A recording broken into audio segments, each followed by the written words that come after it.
What's up? Death Metal Podcast live Sundays. Sunday Death Metal coming live on Sundays. Every Sunday, Death Metal Podcast trying to go live now in Europe. Trying to by setting the time difference from doing a show on Saturday night or USA times to try to do times for Death Metal Podcast to go live to speak with European guests. Or maybe Russian or Japanese or, maybe some more US ones too. But Death Metal Podcast has been going live randomly, but, I have to have some kind of a schedule so people know when we're going to come on.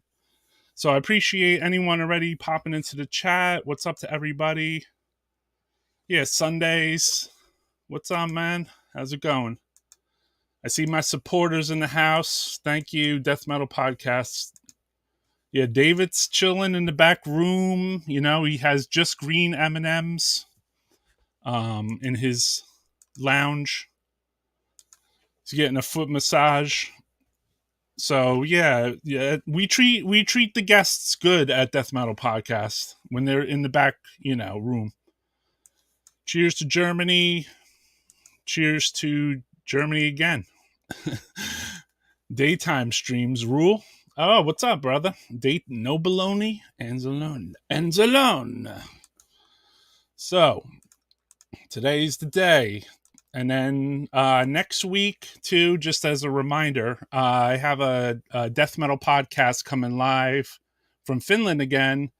But this time, our special guest will be Luxy, the famous artist, will be on live with us. And I think maybe Sacred Crucifix from Finland. So it's midnight in India. All right. So you're here, though. What's up?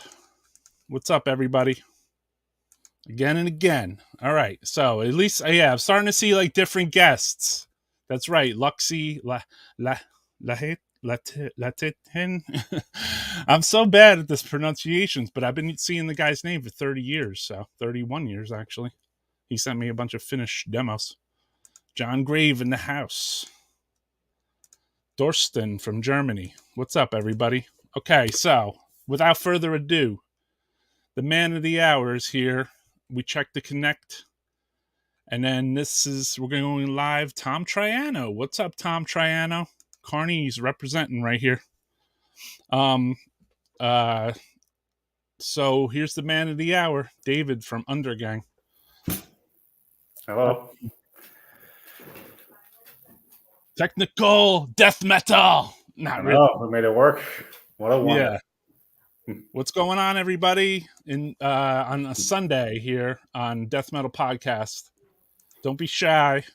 We're here to talk about everything death metal that David and Undergang and all his other projects and his record label, his store, festivals, side bands.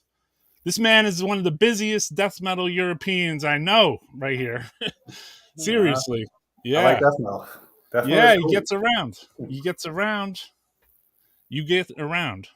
The first time I had to reminisce a little bit for a moment. And we met the first time in New York City. That is correct. 2012, I believe, right? Yeah, I don't even know. It was the Autopsy show. Yeah, so if it was 2012, then that one it was 10 years ago. Yeah. Here you are. I don't know. Shout out to Invisible Oranges for the photo too. So look cool, at you. Yeah, man, you were. That's the young man I met there. Not that you're any older now. It's true. I'm not old at all. Exactly. I made a pact. Yeah, being old is only a mental thing anyway. It's just the weight that's weathering a little bit, but other than that, it stays the same. Still the same immature butthole. Exactly. And that's also why I started to do Death Metal Podcasts, because I figured, let me show my immature ass all over the internet. And then, I got around and talked to a lot of people and went to a lot of shows. And it would be fun to share like stories and things and talk about things that like maybe no one ever talked about, you know what I mean, in the death metal scene, you know? So, Yeah, I mean, that was probably the main reason I did this. Not, I mean, this is not a paid, you know, I don't get free stuff to do this. I don't get, you know, promotion. I'm not trying to promote my record label from this. I'm just trying to purely do this just for death metal. You have to print your own shirts, and you can't even afford a print on your cap. That's how little money there is in this. Yeah, this is a cap I bought from Walmart for like $5. So yeah, I don't even have a print on my cap. That's cool. Yeah, I don't, you know why I don't want to? Yeah, I don't. You're mentioning your sponsor there. Yeah, I don't have a sponsor. Maybe we're sponsored by this band. I don't know, but I just wearing the shirt. We're not sponsored by anybody. What's up, Andy Jones from Phlegm?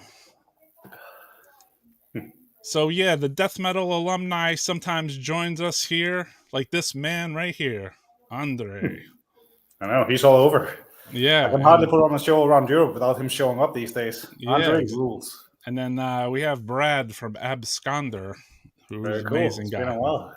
Yeah, man. Cool guys. Good guys. Then we have a false Patrick Kermer. This is not the one you think it is. This is not the Iron whatever record label guy. This is a fan. All right. A real fan. Death metal fans. That's how you know. Just happen to have the same name. So we're gonna take a deep dive into a little bit of this history of you and maybe your earlier stuff, because usually I try to go back in time always. Even though you have new releases, we'll probably talk about the old stuff first. So going back in time, was this your first release right here? Yeah, it was the first release we did as Undergang, yeah. Well, we knew we wanted to do an album, but we didn't have a deal yet, so we just made the promo. Instead of just doing a straight demo, we just thought, well, let's just see if we could do this. So we just recorded an album, and that's where it started. Oh, cool. Okay. And then that ended up being what became your first thing, right? Yeah, exactly. So as I said, that was pretty much the intention, a little bit bold maybe, or a little bit idiotic, thinking, well, why not just do an album straight away? Well, yeah, I just thought, well, why not? We wanted to have it presented that way. Well, there was some things I saw, which, I mean, maybe you can clear the confusion. Did you just do art on these things? Oh, that wasn't me though. No, that is the guy that did the first album cover for Undergang 2, Jonas. Okay. So I can understand the relation though. You have a little bit of credits mixed in with those guys too. And then one of the first things I saw too out in the wild in the internet was that you guys had a comp track over here. Yeah. Argentina. You were branching out immediately in the international death metal world. Oh, well, it's a small scene internationally, isn't it? So everybody's just pretty fast speaks to everyone. And because of the internet now, and even then, it's just so easy. So suddenly we were just speaking with people all over the world. Yeah. And even with you and I. Yeah, with you and I remember that at that time, there wasn't too many people writing letters, okay? And you wrote me a letter, and you sent me a cassette, or maybe you just wrote me a letter. I don't remember. But I know you sent me a correspondence through the mail, which at that particular time, no one did that. So that was what it actually was a good, cool thing, because then I remember the people that write me the letters, just like I do remember the people that wrote me the letters back in like the early 90s. You know what I mean? Yeah. So that was cool. And then we met, and I was like, I know him because he wrote me a letter, you know, which is like the internet changed things just a little bit for the worse, just a little bit when it comes to the old school, like death metal connection. But the internet is good with the connection. For a lot of things, no doubt, but it's also it's a little bit superficial, to not say a lot. So everything just it's just over so fast, and it's just so big, and yeah. I mean, correspondences happen faster. That's the coolest thing. So corresponding with other bands or band members or whatever, that's the cool thing about it. But then, the personality of the personal meetings, that has like dissipated, unfortunately. But yeah, that was an earlier thing. And then did that turn into this release or? No, that was that song from that compilation actually. It ended up being used on that, released as a flexi single to help Right. promote the first US tour we did in 2011. Right. So By you guys Dr. were doing Sprint and flexi Deathmatch. discs early in the game, like Napalm Death, which is so sick. I think it's very cool, but it was really just an offer we got from Jesus from Isako Noho because he liked the song and offered that he could do it as a flexi disc because he had a good deal at the pressing plant at the time or something like that. Oh, We just cool. thought, yeah, sounds sick because, well, it used to be a very fun thing to come out cheaply with like SOB and Napalm Death and stuff like that. So I thought that is very cool. Yeah. And then we just had worked out. He helped us get on our first tour in the US, and said that he okay. talked to Matt at Dark Descent, which was also a new label at the time, and have him co-release the flexi discs to help have it promoted a little bit more in the US. So if you see on the back of that flexi disc, it has all the tour dates because that was what it was for. Oh, that was smart. That's really smart and cool, man. You know. Well, Did you guys just give those right? away, or did you sell them? Or I mean, sometimes you have a little piece of merch that you could sell on a tour, so it kind of helps, like just pay gas monies and food. Oh, absolutely. We were all still working as whatever lame jobs we were doing at the time, and we took time off to go on tour, and we needed money, of course, because we were paying for everything ourselves. So we were selling the flexi discs. Sure. I wish we could just have given them away, but hey, man, death metal isn't free. No. I'm just asking. Yeah, of course. No judgment. I'm just asking. I mean, I noticed that in the earlier days of my own record label, like I had to give almost the first record I ever put out mostly for free because it was the Ceremonial record actually, because I just wanted to say like, hey, hello, I am a record label. Well, of course, I'm still doing that today with Extremely Rotten too. I think it's an important part of the game as well, just to have your name out there. Yeah, it's super important. It's super important. So anyone just hopping in here, this is Death Metal Podcast. We have David from Undergang. Am I saying it correctly? Because Americans want to know. Well, there's so many ways of saying by now. I'm kind of getting a little bit used to every way of pronouncing it. But if you want to say it in Danish, then the D in the first part is more like an extra N. So we say Undergang. Oh, okay. Undergang. Yeah, that'll do. Okay, yeah. It's not easy having this confusing word that you can use in English also with a whole different pronunciation. Yes, yeah. Well, I mean, we're going to only look at the letters, you know what I mean? And then we'll pronounce it as the letters show. So if you look at the logo, it looks like somebody sneezed. And that would count too. Yeah, exactly. And if you can't read the logo, it makes it even crazier. Or no, on your logo too, don't you have that little things like above like one of the letters? Yeah, the R is completely dissolved in just being like a skull and melted cheese. I have no idea what I was thinking, but I still think it looks cool, even if it's very retarded. It's brutal, man. How many? I mean, you don't have just one logo, too, right? Because you're an artist. So, I mean, how many logos do you think the band has in reality? We mainly just try to use one, preferably with various depths of slime around it, and then we had a few over the years. Some of that worked better for certain prints.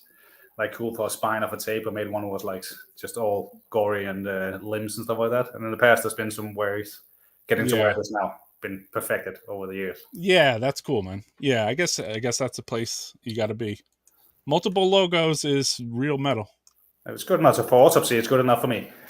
Exactly. Exactly. The Autopsy. When I put out the double 7-inch, we had 6 logos on it. I was like, all right, it's fucking 6 logos.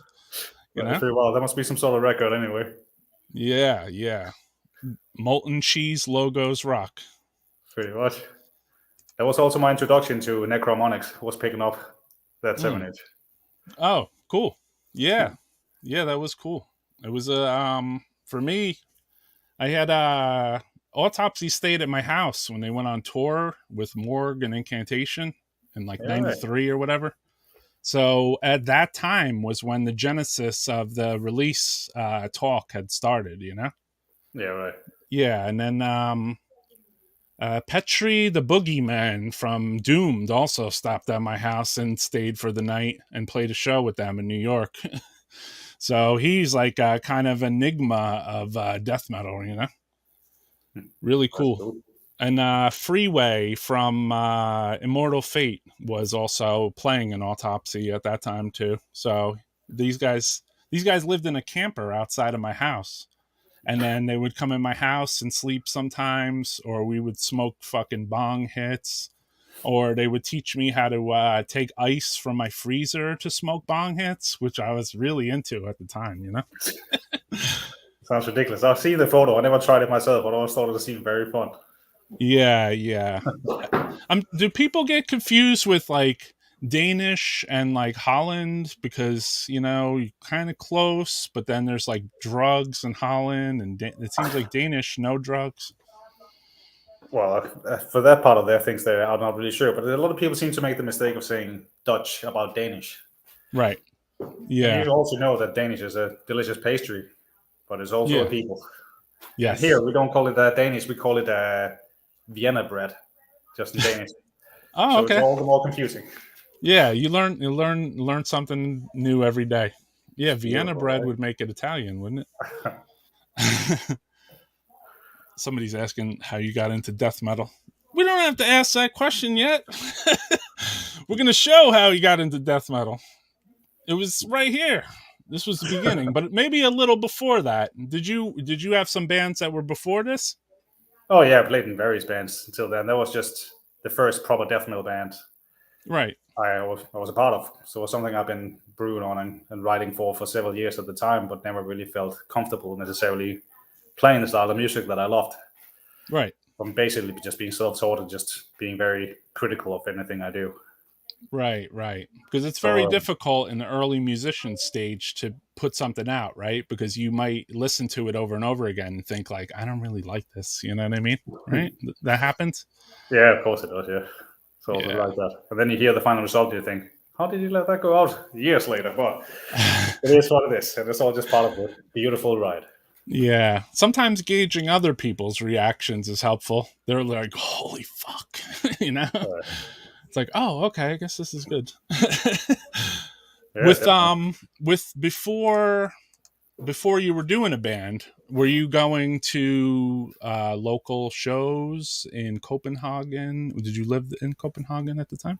I grew up north on the island called Zealand, where Copenhagen is at also. So I'd be traveling into Copenhagen to go shows. And there was also a bigger city closer to it called Helsingør. And I'll go for some various metal and punk shows up there as well. But the actual bands that were touring and stuff like that, you had to go to Copenhagen, which was like an hour away by train. So it wasn't bad at all either. Right. And then, we're going to shows, some of the things that got you into wanting to play, or? It was actually just listening to music before. I remember we were a gang of friends where we was the one day deciding to sit and listen to music and being 11 years old or something like that. And I was like, all right, you're going to be playing the drums. You're going to be the bassist. You're going to be a guitarist, and I'll be a guitarist. And we all needed to pick up instruments and what we could get for a birthday from our parents and stuff like that, and start taking classes. Right. And slowly get there. And eventually, of course, the band never became anything, but it was at least my beginning to playing guitar. Yeah, cool. Yeah, it seems. Yeah, I noticed in the European community, everyone started listening to death metal when they're like 10 or 11 years old. I guess maybe because I'm older, they didn't have death metal at 10, 11 years old. But I mean, to me, I'm like, wow, 10 years old. Like, what the hell was I listening to at 10 years old? Probably like AC/DC, you know. But yeah. So yeah, let's just say hello to some of the people in the chat. I don't know. Someone talking about Petre? Petre called a Republican work. Yeah, Freeway. Yeah, Freeway. He was the sound man of on the Death to All tours too. Yeah, right. Yeah. That's what he's doing these days. Yeah, I don't know if he just did the recent Death show, but I hope so. You know, he was he ended up somehow as like the sound guy as the Death to All tour when they did that, which is cool. Keep everything stays in the family. It seems like the only thing missing from that Death and reunions is Chris Reifert, right? And maybe John Hand. Maybe John Hand. I don't know. Well, it's probably a conscious decision from Chris, I'd imagine, since he's probably got plenty going with this other bands as it is too. Yeah, I'm sure. Yeah, that's it. I'm speaking in a joke, everyone, just so you know, basically, he does, it is a conscious decision because Autopsy has been his main thing, obviously, for a long time. But yeah, he's missing this man too, John Hand. He only made the back cover though. There is to be at least one John Hand reference per, Death Metal podcast. Makes sense. We had a lot of fun about his internet persona also coming out of nowhere for very bold statements for a lot of things. Yeah, it's like maybe your band itself, it has a picture of a guy that's not even on the release, on the back of the cover, so. But so let's go back to some of your earlier days too. So back in so this was your second. Wait, now I gotta go chronologically a little bit here. I see where your second tour was here, because I don't think this was your first tour. You tell me though. Hold on a second. I would say we did a bunch of smaller ones, but the first bigger tour we did was the West Coast tour in 11 with Acephalix, built around playing at Chaos in Tejas. Okay. In Austin that was going on for several years. Okay. That was the first tour you guys did. Yeah, before that we only done like 4 shows in a row going around Europe and stuff like that, which was all the thing. Weren't you sharing members of Acephalix at that time too a little bit for your tour, or? No. We were just a 3-piece at the time. The 3 people that started the band when we were doing that. So it was easy traveling around because it was cheaper being so few people and such. Oh, okay. Yeah. Hell yeah. Wow, you learned that fast in the death metal scene. It's cheaper to have less members. Just think about those one-member guy bands. They just bring their drum machine. Not just being alone with yourself all the time. It sounds horrible. Nothing but the voices all the time. Yeah, your own voices in your own head. Yeah, I think we did touch the name, but somebody wants to know what it translates to in English. Yeah, I guess the description I would use for it would be like the world downfall, the end of the world sort of thing. It is like, well, there's another word for it, but I guess, that's usually what I say for it at least. I think a direct word translating doesn't give the full meaning as what I intend with it at least. Gotcha. We just chose it because it seemed fitting for what we wanted to do. Some slightly doomy, heavy music seeming to be the soundtrack for the end.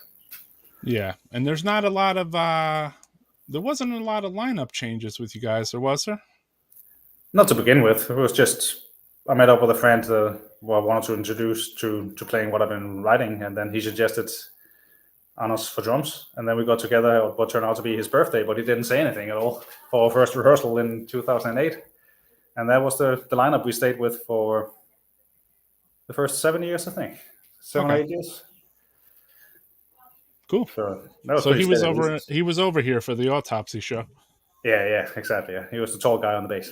That was cool that you guys came and played, because at that time, I'm sure in a weird way too, that was probably a good opportunity for you guys to actually go to US. That was your first show here, right? No, we'd been there on the tour a year before, but it was the first time in New York. Year before. But it was a weird coincidence with the whole thing, how that came around, because we had just done the European tour with Funebraum in February 2012. And Daryl asked me if I wanted to do a poster design for a gig he was partaking in and setting on with Autopsy. And I think at the time it was supposed to be a winter also playing Unearthly Trance and Funebraum. And I said, yeah, I'd love to do the poster for that. I was like, what do you want for it? And I said, well, how about you put Undergang on the billing and we'll come and play. I was like, yeah, sure, we can arrange that. I was like, all right, sick. Eventually, I never ended up doing the poster because I kept trying to do something. And I kept thinking, this is just not good enough for Autopsy. So it ended up being something different. But we were on the billing nonetheless, and we flew over.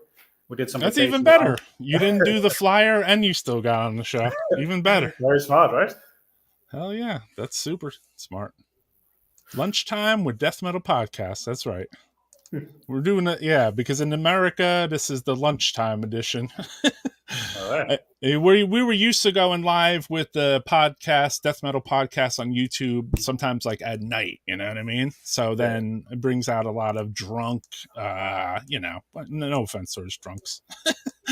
But yeah, so, these guys would just keep drinking and maybe even pass out. Like Flem, the guitarist from Flem, passed out on the podcast, which was amazing.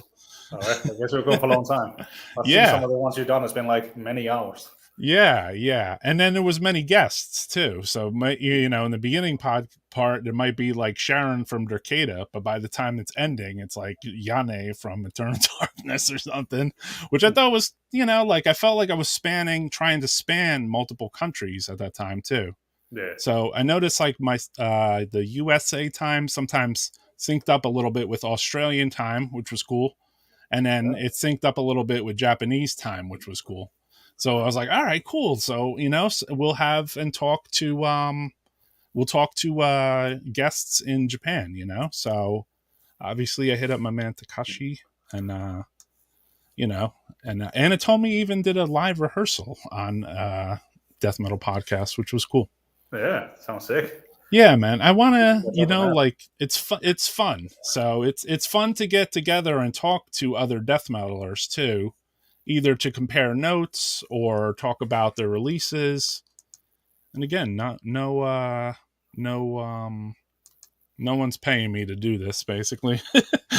Like this is there's a lot of death metal payola, I think, but I don't pay into it. I pay into it with my own time, basically.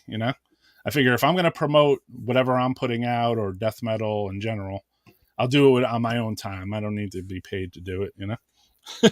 You're in total control too. Yeah. Well, maybe that's the issue. I like to be in total control. I can relate to that. Control is nice, isn't it? Yeah. So yeah, you guys, as time went on, I mean, you guys have a pretty big discography. After looking at, I mean, it seems small, but it's like the amount of bands you played in too were a lot. So after time, so this came out. Yeah, 2010 on LP. We Right. recorded it in the winter of 2008 and 2009. Okay, and this is not the promo though. Nah, it's the same recordings, but there was the promo from 9 that got released that summer. And I even got the offer reached out to by Jesus from Sakonoho as he was starting up the label at the time, offering to do the LP. And he was a common friend of another friend I had locally here, right, called Jakob, who I'm now playing with in Phrenelith. And he said good for him. And we said, well, this is cool. So we agreed to have the LP done there. And I just sent out the tapes I'd made for promotion and as intended, and to anyone who was interested in maybe buying it as a demo and stuff like that, and giving out to friends. Yeah, you always stayed busy promoting your own band compared to letting a record label promote you. Well, might as well just do it myself. Then I get the right word out there for how I want it to be presented. Sure. Yeah, I believe in that too. I mean, again, I like being in control. Yeah, and there are bands out there that maybe they let others like maybe they record a record or something and then they get the art and they kind of just step back from it a little bit and they let a record label kind of control like the promotion of it. I think that's bad for a band. It's like you need to be on top of your own band and just pushing because I don't know, but I notice you are a busy motherfucker. I like you stay busy with it, so you want to work. And now so was this release be more like your second, or would you consider this second album? Yeah. Okay, so so that's your full length second album. Yeah, definitely. I would definitely consider it being our second full length. Okay. I just I'm sometimes I'm a little green and I ask the questions like I don't know everything, but I like the fans to suck it in. That's true. No complaints. Yeah, I mean I know how to play this. Sorry guys, Death Metal Podcast watchers. David rules, hell yes. Oh, what do I rule though? My own bedtime. I'm in charge of that. The Dead Undergang Split is sick. How did the split come about?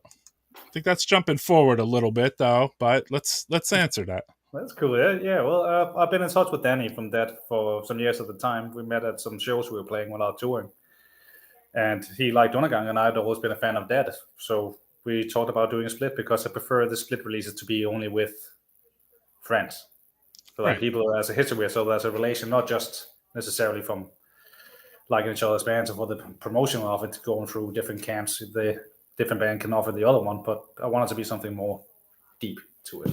No, that's cool. So we've been talking about that, and then it took us many years to finalize. We even recorded the songs twice with 2 different lineups with the Undergang. So the Dead song was done for like 3 years before it came out.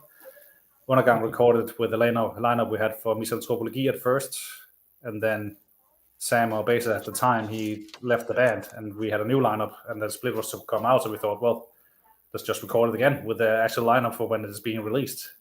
Is that all vodka you're drinking there? Because that's just brutal. Everclear. It's actually, it's water. Actually, I quit drinking. Yeah, right. Back when you saw me, I used to drink, but now I don't. I don't drink anymore for some reason.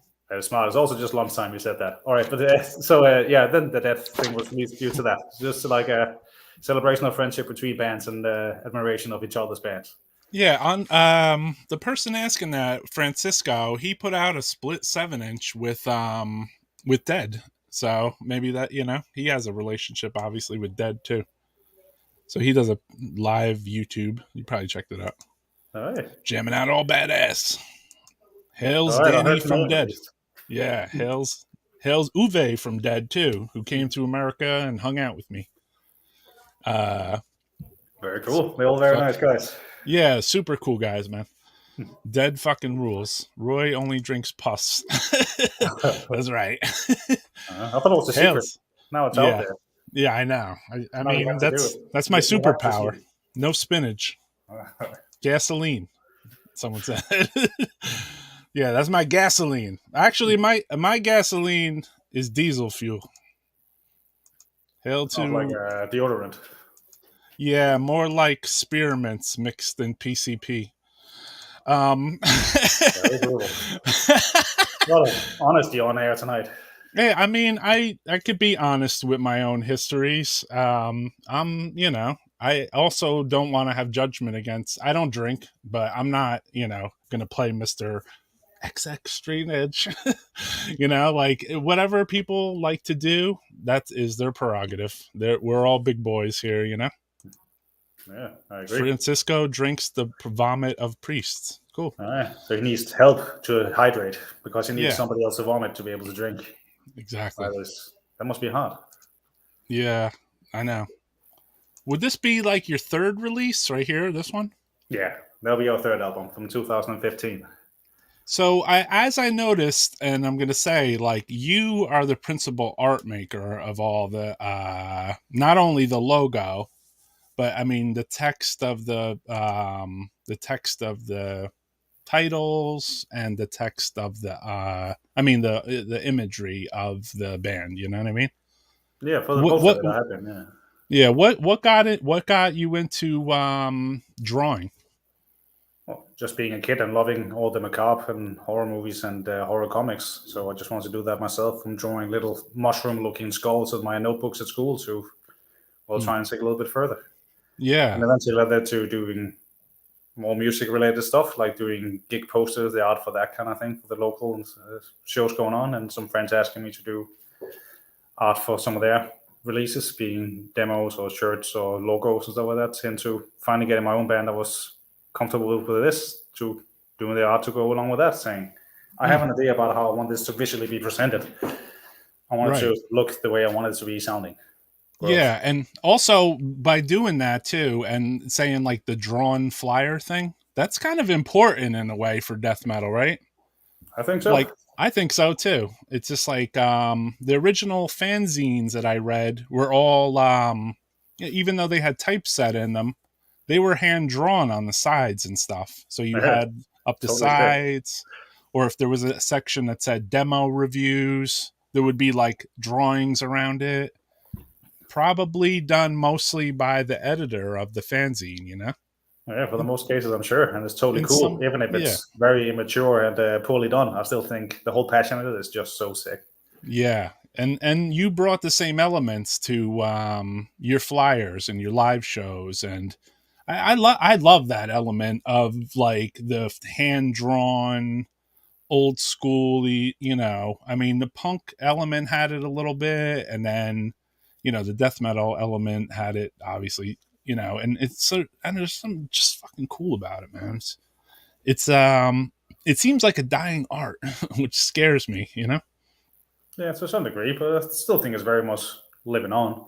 And I try to make a big deal out of it today, at least. So still, I do these shows now that I call Extremely Rotten Death Metal Volume 1, 2, 3, 4, etc. And I make a importance, for me at least. I'm sure a lot of other people will care, but I do individual art pieces for them every single time so they stand out as something special and as something that you would want to keep. And I have copies of all of them framed down in my store on the walls also. Cool. Not as much necessarily for everyone else, but just for my own sake. I think it's cool that you get the whole physical presentation of memory of the gig yourself. And I think it's important because sometimes other shows I've gone to in the past, I will remember the experience as well as associated with what the flyer looked like. Yeah. And I think it's important that it looks cool. Yeah. And also, I mean, I have to ask this because obviously you play an instrument, you play a band, you set up shows. I mean, how do you find time to draw as well? I hardly have the time for it either. But it was just something I did before. Now it's a little bit more of a necessity, I guess. Okay. Yeah. Because I was going to say, like, you're pretty prolific. I don't know if you realize how prolific your drawings are. Because if you're drawing for like mostly every flyer, then there's a lot of stuff out there, and I'm constantly like 6 months behind on everything I say yes to do. Yeah. So do you what's your medium for drawing? I just use pens and brushes and ink. Pens, brushes, and ink. Okay. Yeah. Cool. So yeah, not a computer drawing, like just everything hand drawn. Yeah, I feel the most comfortable with that. I think it looks the best. Right. And I like digital art from others too, but I'm just not really that interested in venturing into it at all.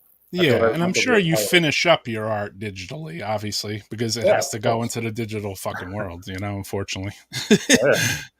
It's cool. It's simple cut and paste too, because that's what I know, and that's what I like the way it's presented anyway. Yeah, me too, man. Sometimes that's the only way I know, cut and paste. It's just like, okay, this is what I was taught, and we used to have the little glue stick, you know? Yeah. And then, you know, have to cut the fucking logo. Some of my oldest flyers, show flyers, the logos are cut out of them because I would try to make a new flyer out of the old flyer. You know what I mean? So somewhere in between or near these bands, you also had this too. Oh, yeah. Well, that was more like something we wanted to do more of, but it was also more just like a vacation project. Okay. This was just like a specific, like a project only type band. Wish we could do more because it was based around that Tim from Pissgrave was over visiting for a couple of weeks in the summer a few years back. And we've just been talking about it. It'd be fun to play some music together because that is probably the reason why some of you might think, why is this guy in so many bands? I'd like making music with my friends. If there's people I like, I think let's try to do a band out of it instead of just going to shows or sitting having a beer or watching a movie or something like that. Let's do something creative together. So make music together. And I think that is fun. Yeah. So that's what we did there. And I have a lot of respect for Thomas and Henrik from Dequisitor, another Danish death metal band. And so we asked them if they wanted to try to do this project with us. Right. So Tim and I traveled from Copenhagen when he was visiting down to Lejre, more down south, where they have their rehearsal room. Actually, this place called Flem Studio, where they've been doing their thing since like 93 or something like that. And we just were there for a couple of times and wrote some songs and recorded. And what turned out the best is what you hear, those 2 songs on that demo/EP. Cool, man. Awesome. I mean, it's good. Yeah. You did use your time more creatively than just drinking. That's smart. We combined. Both things could be done. For sure. Cool, man. Yeah, that's it's good. I like when people spend their time creatively, and then obviously you drew the artwork on the cover too. That I saw. Yeah, total control, and it's cheaper. Dequisitor Kill, one of my favorite bands out there right now. Sick. Very sick. Very fucking sick. We'll get to the question. Some of the questions that are coming in are just a little out of order of what I want to talk about, but we will get to some of these questions, okay, my friends? So beyond doing ULCEROT, which is kind of just like a, project kind of thing, would you were involved with this in a big way, right? Yeah, I was one of the founding members of that festival, yeah. Right. So basically, you at the time, even seeing this particular flyer lineup at the time, I mean, these were all the most like phenomenal bands at that time in 2011. Now it's in 2022, 11 years later. And I mean, if you look at most of these bands, like they're, a lot of well-known bands that continued on, like Grave Miasma and all those, like you were very on top of it, picking out the bands that were on these festivals, Yeah, well, it was just at the time around the 2010s was like there was a resurgence in death metal internationally, and especially around Scandinavia and in Finland and Europe in general at that time. There was a lot of new bands coming out, sounding the way we all grew up with and loved. Right. So we just thought it was fun to do like a celebration of that, having all that get together and have the bands that was kind of like doing the same craft as we were trying to do around with Undergang and stuff like that in Copenhagen, as well as we being a group of people getting together. I thought it'd be fun to do a festival together. Cool. So I pitched the idea that since this is going on, we should just do it as strictly underground death metal thing. Right. And as time over the years, obviously this festival has gained a lot, Yeah, I guess so. It seemed like a lot of people from all over the world will travel to the festivals. But right. Yeah. I'm not associated with it anymore, though. But right. I'm trying to do my own thing instead. So we I have something on that too here. Yeah. If it's the announcement you just put out. I mean, yeah, you sometimes you have to branch out and do your own thing too, Yeah. Amongst these festivals, like which one do you think was like the crowning achievement piece for you? I think the first one has a special place because it was the first one and it was all new, trying to get all the new bands together. But it was more fun throughout the time also after that, first and 10. When the festival got a little bit bigger, so we had a little bit bigger budget, so we could invite some other bands that we liked to come and play who wasn't necessarily all these newcomers also. Right. Being able to bring more bands in from further away, say America or Australia and so on. Right. Which was very, very cool to be able to be a part of helping promote bands in our part of the world like that. Yeah, dude. And then returning in 2018 and doing another edition there, bigger at a more professional venue and have more bands on than ever. Okay. And coming from more places was also... That would be this one right here? 2018? Yes, that was the one, yeah. With Dorcada, Incantation, I see. Yeah, it was cool. And the last time I was involved with the matter. And that was a bigger version of it, you're saying? So yeah, definitely. It's been there for a few years. I would try to be convinced into trying to give it a go, do it again. And I didn't want to because I didn't really enjoy doing things on that big of a scale. Right. I understand. I did a festival. After I did one festival, I was like, I'm done with this. I'm not doing a festival ever again. No, and I can definitely understand that. That's also why I get into where the shows I do nowadays is mostly based with people I know in advance. So it's like, I want to hang out with these people. Right. I like the band. I'll promote it. I'll bring it to my town. So when bands I'm not really familiar with ask, can you help with the show? I'll usually say no. Yeah. I mean, I went through this a lot too with, I would throw shows of just bands that I just wanted to see basically. And then I would have a lot of people. I remember in particular one band, they played the show and I don't think the show was even over. And I was talking to them about the next show that was happening. Maybe I was giving them a flyer for it or something. Yeah. And they're like, hey, can we get on this show? I said, you just played. I was like, I'm not throwing a show with the same bands every week, dude. I'm sorry, no offense. And the guy was kind of offended, he's like, what the fuck, man? I was like, no. Yeah. I was like, I want to have some original stuff, and I said, I don't know, talk to me in like 8 shows from now. The guy's like, what? 8 shows? Dead by then. Yeah, we'll be dead by then. They're dead now, so whatever. There you go. Shout out to Unhollowed. Anyway, what's up, Oscar from Ceremonial? Joining the chat. Very cool. Love Ceremonial. Get You're trying to do that reissue also, aren't you now? yeah, we're working on some stuff. Me and Oscar have been politicking on everything we want to do as far as the release of the Into the Autumn Shade, Very the sick. demo. There's some unreleased stuff, so I'll bring the unreleased Right. stuff to the mix too, which Very is cool. which is it's phenomenally brutal. So yeah, Sick. so okay, let's go back to image party time. So basically you and yeah, let's talk real quick about like because you said you're keeping it a little more simple with your show, so more something like this, right? Yeah, that was a 2-day thing, so that might be why it doesn't look as simple though. But yeah, that's Yeah. what's the 10th edition of the extremely rotten death metal shows I'm doing. Okay. And Now then let's see. but see, I like this too because you have less bands on here. You know what I mean? So I feel Yeah. like there's more consumables as far as watching the show.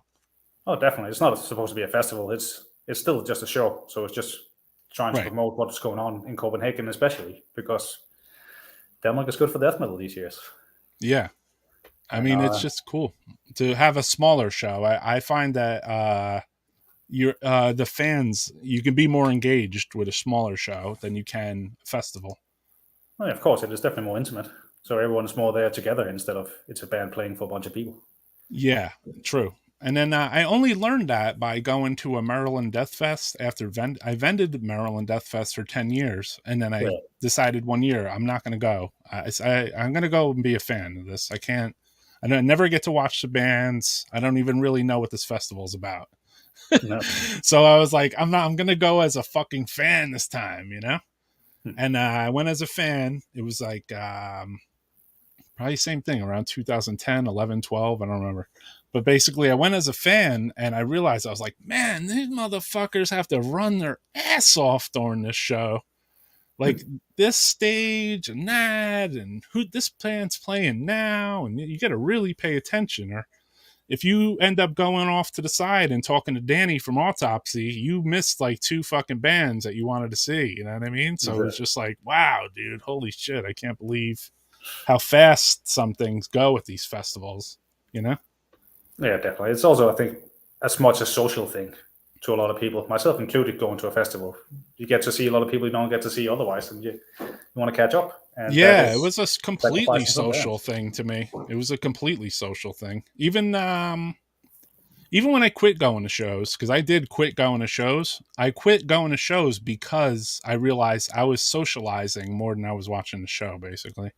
So I was like, why am I going to the show to socialize? I mean, you know, I'm not nothing against anyone that goes to a show to socialize, but basically, like, that makes sense. But I Yeah. noticed, like, I wasn't even really interested. I mean, I was interested in watching the band, but I was socializing much harder than watching the band. So it was like go to a death metal show, stand outside. No, go in the show, just be like, what's up? What's up? What's up? Then just go outside the whole time and either drink and eat food off the food trucks in Brooklyn and basically just hang out on the street the entire show. And then, you know, maybe go in the show like 2 or 3 times and that's it. That's it made me say I don't even know if I need to go to shows. Like I don't know if it's a smart decision for me, you know. It was also a little difficult. I don't know if you have this, but it was a little difficult for me to go to shows the more that the business increased for my own record label. Do you have that problem? Because people want to talk to you about stuff where you just want to relax and have a good time as a private.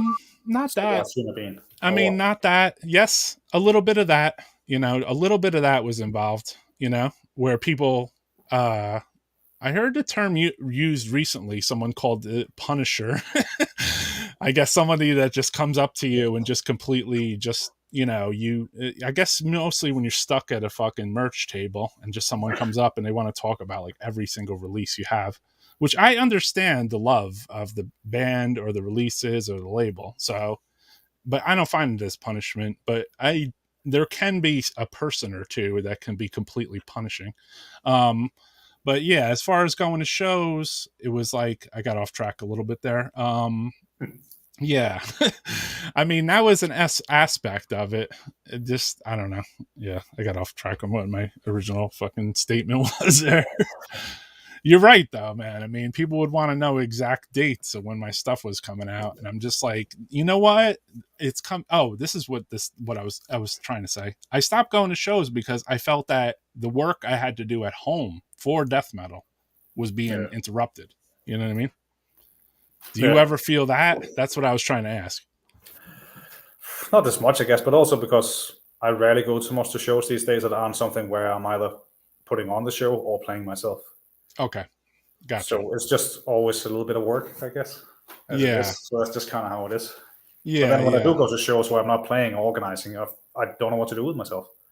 And I Right. try to just hide in the corner. Interesting. Yeah, I mean, a lot of times, I found that just even recently, I was like, I'll give a crack and end at this Possessed show, and by the end of the vend, I was like, I'm never vending a show again. I was like, I have time. I have things I want to do at home, basically. Like, I want to print shirts. I want to send mail. I want to fucking, do a layout. I don't want to hang out at these fucking shows, Like, I mean, they're cool to talk to fans and friends, but it just like, it felt like I was wasting my own business time, and I felt like that was bad for people that want to get necroharmonic shit, because already I'm overwhelmed by the shit. I think I've always been overwhelmed by it. So I think Yeah. that shows with anybody that's ever dealt with me. They're just like, holy shit, Roy, you took a long time. I'm like, well, I mean, when you have, what feels like 500 people coming at you every day, then, you've been taking a long time too. Yeah. Maybe you're in that scenario. That's a very annoying part of things, having to deal with trying to talk to people about why things haven't happened yet. Because then you spend time you could do using on actually doing making things that happen. doing that activity? Exactly. Yeah. Exactly. But your time is the most precious thing you have, and you got to do what is right for you with your time. And nobody can tell you what is the right thing for you to do. This is So if true. you don't want to go to shows and you want to focus on your work, that's what you do, man. Yeah, or I mean, for me, I have to focus on my children too. You know what I mean? I imagine you will definitely be Yeah. needed and wished for there. Yeah, I mean, I have 3 children, so I mean, they're my wife and my children. I mean, they're a part of my world too. I mean, if they want to go out and go food shopping, I'm not going to go. But if they want to talk or hang out or watch movies or do something, like, I want to hang out with them, I'd rather do that. Well, yes, you can't just be Roy Fox death metal all the time. Yeah, and you can't get that time back. So, you have to have that connection, with your family, which is super important, A lot of people are asking about Wormridden. We'll get there. So anyway, so this was before Wormridden, though. Wait, this is the first demo. Sorry. I think actually happened after we started doing the work. Oh, after? Okay. This is more of a real band anyway, because that was a local thing where we actually went to rehearsal rooms together. Okay. But that was the first demo that one day, yeah. Is this this shared members between any of the other bands? At the time, I had been playing for a little while in a band called Mold that lived very shortly here in town. And after I quit that band, it sort of disbanded also. And then I was starting up a new band turned into Phrenelith, because the guy playing the drums, Tuna, really wanted to play some music with me. And I said I didn't have time. So then Mold stopped playing, and he was like, all right, do you have time now? I was like, okay. So we started that, and I liked playing with Simon, who I played with in Mold also. So I asked, do you want to join us in this new band? Because Mold had just folded, and he agreed to that, and we got together and wrote some songs, and that turned into the first demo, and then we just moved on from there. I guess that must have been late 12 or early 13 or something like that. Okay. And I noticed you guys have been getting steadily busy with other releases with that band. It didn't just be a demo of side project, the band. Now, at first, I think we just wanted to do like a bunch of demos, and then we did 2 demos, like, let's do an album. And it just came like that anyway. But we present a bigger picture of what it is you're trying to create. Yeah. Do you have because you're in X amount of bands and stuff, do you have a particular like studio that you might use for a lot of these bands, or? To some degree nowadays, at least. We have a friend called Lasse who has this studio called Ballade Studio, We've been recording both Phrenelith albums there, and we did some various things for Undergang around down there too. I use him for doing the remasterings for vinyl of some of the reissues I do with Extremely Rotten and stuff like that. And he's a friend, and I hire him to come and do show live sound for some of the shows we put on and stuff like that. But in general, we've just been recording all over the place, from just basically on ourselves down to the rehearsal room to, well, Earhammer in California, where we've been touring with Undergang a couple of times over there, and other friends just for an EP and stuff like that, where it's a little bit more affordable. Because Bellel is a little bit pricey for us, whereas we're paying our own pockets and stuff like that, but it all varies. Okay. Yeah. So you spread your work out over various studios. Yeah. And even including America at Earhammer, which is cool.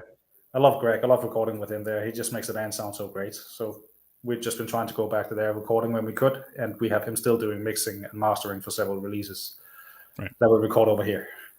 Yeah. It seems like more bands are interested to record with him than ever. I noticed the last 5 years or so, you know? I know. I get surprised too to see you get a new album thinking, this sounds cool. I wonder where it's recorded. It's like, oh, all right. So Greg a part of this too. That's sick. Yeah, yeah. Well, we all need our 2022 Mars sound, you know? Maybe that's it. Could be. Maybe that's where we're heading. Yeah. Did you ever have an urge to go and record with Dan Sueno or Gory Sound or something like that? I mean, I never really care for the sound that he does, to be honest. I think it's a little bit too plain for my intention for what I think Deathmatch should sound like, that I'm a part of. What about other studios in Europe? Anything else ever jump out at you and you say, God damn, Hans Muller? Nothing specific, really, I guess. Always just thought, well, what can I afford? where can we do it as cheap as possible with someone where we enjoy recording so we can feel comfortable? Okay, gotcha. It's more about, because you have to feel comfortable recording too, because if you don't, you might play at the wrong speed, right? Yeah, of course. Greg just did his first show with Autopsy on bass last night. Yeah, well, shout out to him, man. Shout out to Autopsy too, which is cool. Definitely. It's a combination I love.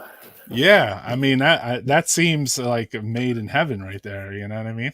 Yeah, it's perfect. I remember when they just recorded for the first time with Greg and Earhammer, Autopsy, they had asked us to push because we had studio time with Undergang. I think we were doing some touch-up on the live album we did. So we were just coming from a full US tour to Oakland. And Eric asked if we could maybe push it a few days so they could spend some more time on their recording for Puncturing the Grotesque, I think it was, they were recording at the time there. Right. So when we got there, they were still in the studio also, so we got to hear a bit of what was going on, and me still just being an absolute horrific fan of Autopsy and everything they do. I thought that was amazing. Nice. Wow. And very fun. And I guess that was the first time they've been working together there, and they've been doing things on and off since then, which I think is really cool. So it was very fun to see Greg now joining forces with him, even if it's sad to see Joe go too. Yeah. I felt the same way because I know Joe too. So I'm like, man, Joe. But yeah, for sure. That must have been cool too, because it must have gave your band maybe a little bit of extra inspiration, because you like Autopsy, probably one of your biggest inspirations. That's true. We could still smell their farts in the room. Yeah, I bet. I remember my house smelling like a bunch of farts as well. I took them to a diner, and they put I seen it on their DVD. It was there was a dead dog behind the diner, and they put a cigarette in its mouth or whatever. And I was like, oh yeah, that was right by my house. Cool. Very classic. Yeah, classic shit, you know. Autopsy or classy band, classy act. Shout out to Autopsy. Someone says you're a god. David Rotten God. All right, I guess that means I'm dead. He's dead. I know. The My man divinity is over. So this deity has ceased. Beyond speaking on well, I had a question. Phenolith, is that a Dutch pronunciation? As for the pronunciation, it's a made-up word, so you can pronounce it any way you want. I would say Phrenelith. Phrenelith. I'm sorry. Yeah, I fucked that up. I fucked up a lot of death metal things because I'm just like, not easy, man. I mean, the logos too, they don't help too much. You know what I mean? Like, I mean, this being the logo, Yeah. You can almost see what it says. We're almost selling out. It's almost a font. Yeah, that's yeah. Yeah, no. This I can see for some reason. So there is, I see a word in there, And I mean, since we can talk about this and so many people want to know, like you have this too, which I can kind of read, Wormridden. I know. I think this is a project of you and members of Anatomia. Yeah, just Taskahi. Just Taskahi. Okay. Yeah. So we invited ANATOMIA over to play at the first KILLTOWN Death Fest in 2010. And I did some shows for ANATOMIA and Undergang down in Germany to follow the fest. And while we were along the way, I was talking with Taskahi, and he said that he was working on trying to maybe do a solo project. And then asked if maybe I wanted to do it with him. So it was not a solo project. And I said, yes, that sounds very sick. And then that turned into being the first demo we did that came in 12 or 13, something like that, quite slow afterwards. And then we did another EP some years later when ANATOMIA were playing in Berlin at the Nuclear War Now Festival. I went down there just to attend the fest and to see Taskahi because he's my friend. Sure. And it's not every day you get to hang out with a friend who lives in Japan. So we met mid-ground in Berlin, and I booked us a studio, and we could go there and record some new songs we'd written. And that turned into the Festering Glorification EP. Okay. Very productive. So he's like, hey, I'm going to be at this festival, so I'm booking a studio, so you're going to be there. And yeah, very productive. You got to get the best out of things you can. Yeah, I like that. I like. So this is a learning experience for other death metalers too. Just so, right? Never relax. Always be on. Always be on. Yeah, exactly. Keep it moving. I mean, I work from home, and I do a whole shift, which I would consider my 8-hour USA shift, Yeah. And then I eat, sleep, and then I wake up and I do the same thing again. Usually almost for 8 hours again. Sounds like Groundhog Day. Yeah, it is. But it's the second 8 hours is usually different than the first 8 hours. But it is like a Groundhog Day. It's a death metal Groundhog Day, basically. So yeah, since I just want to throw this up here because I did not throw this up here. This is Death Metal Podcast. So basically, we stream on. I mean, if you want to join or find out about this, when our next stream is, it's on Instagram here, and it's on this YouTube channel. I'm sure there are people tuned in on different platforms on this. Sometimes they're on YouTube, sometimes they're on Twitch, sometimes they're on Facebook, because the commentaries that come through, you can kind of see mostly everyone on Facebook, but somebody like John Grave coming in on Facebook. I mean, mostly everybody on YouTube. Right. This is the new release that he's talking about. All right, now I see you. All right, very cool. Thanks, John. I'm glad you like it. It was an album that was a long time on the way. Well, you guys have, I'm just going to plug too for you guys, because if anybody wants to check it out, there's a whole Bandcamp filled with all the releases right here. And I see I have a Rotten Casket Euro demo for $20 shipping in my character. Oh my. I don't know if I'm going to get that for 20, but so this would be like all of the releases that you guys did. There's one more obviously there that's not showing, but yeah, that's like the main releases we did, at least the demos and split and albums. Yeah, that's what I mean. That's kind of a lot of stuff. So it's not a full like project band. It's a band. Oh, it's definitely a real band, a real full-time band at the same time. Yeah. So we got rehearsals every week and all. Cool. So with that too, so what year did you open up your store actually? 2018, we started as a store. It had been something I did as a distro since mid-2000s, I think. And then I started the label in 11. Okay. Then in 18, when we were, my girlfriend and I were looking for a new place to live, we found an apartment that had a store out to the street. And I thought it'd be very cool. And Jenny was very supportive and said, give it a go. Let's try it out. So we bought the place here, and we had the store front to the street, and we lived in the back, and I could do like a little death metal store. Oh, that's so you lived at the spot too. Yeah.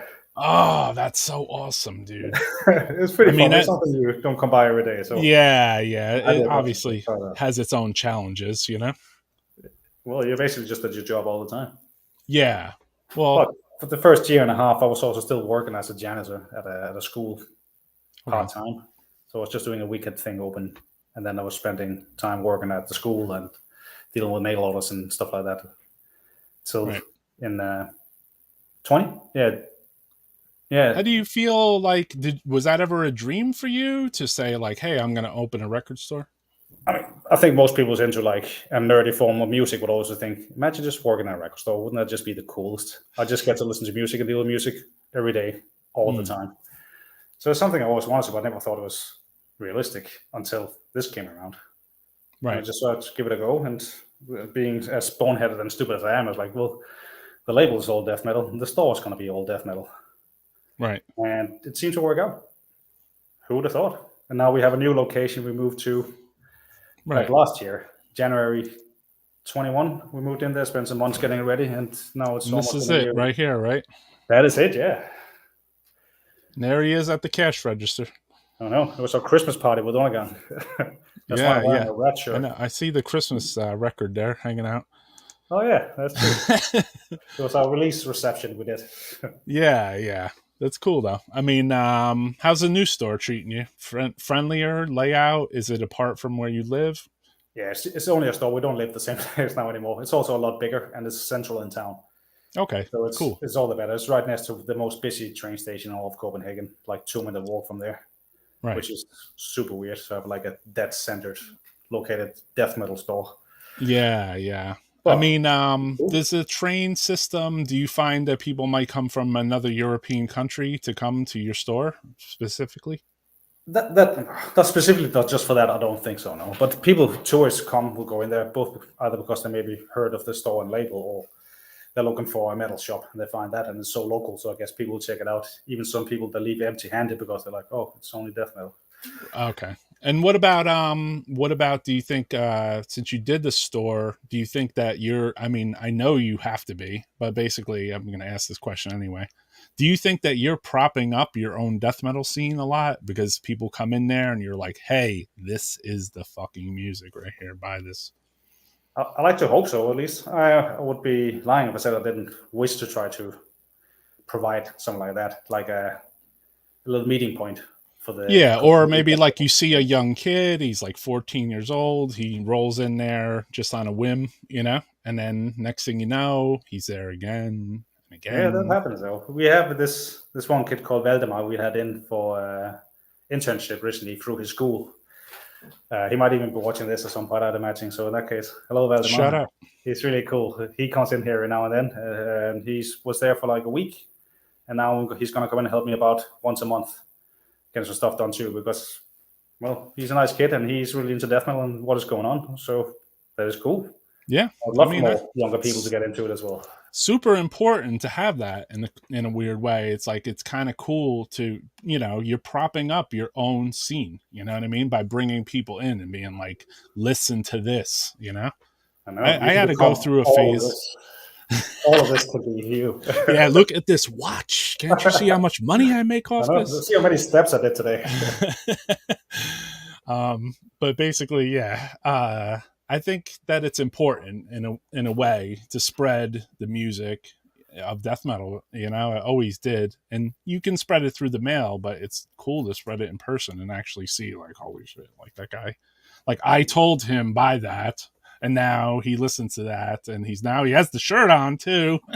You know, my life has been filled with that anyway, because there were certain people, you know, I'm not going to name names, but people that play in bands now that are known and tour the world. And years ago when I was young, I was like, hey, dude, Def Leppard sucks now, man. You need to check out this Carcass, you know? So yeah, it's cool that it lasted like that. I'm like, God damn.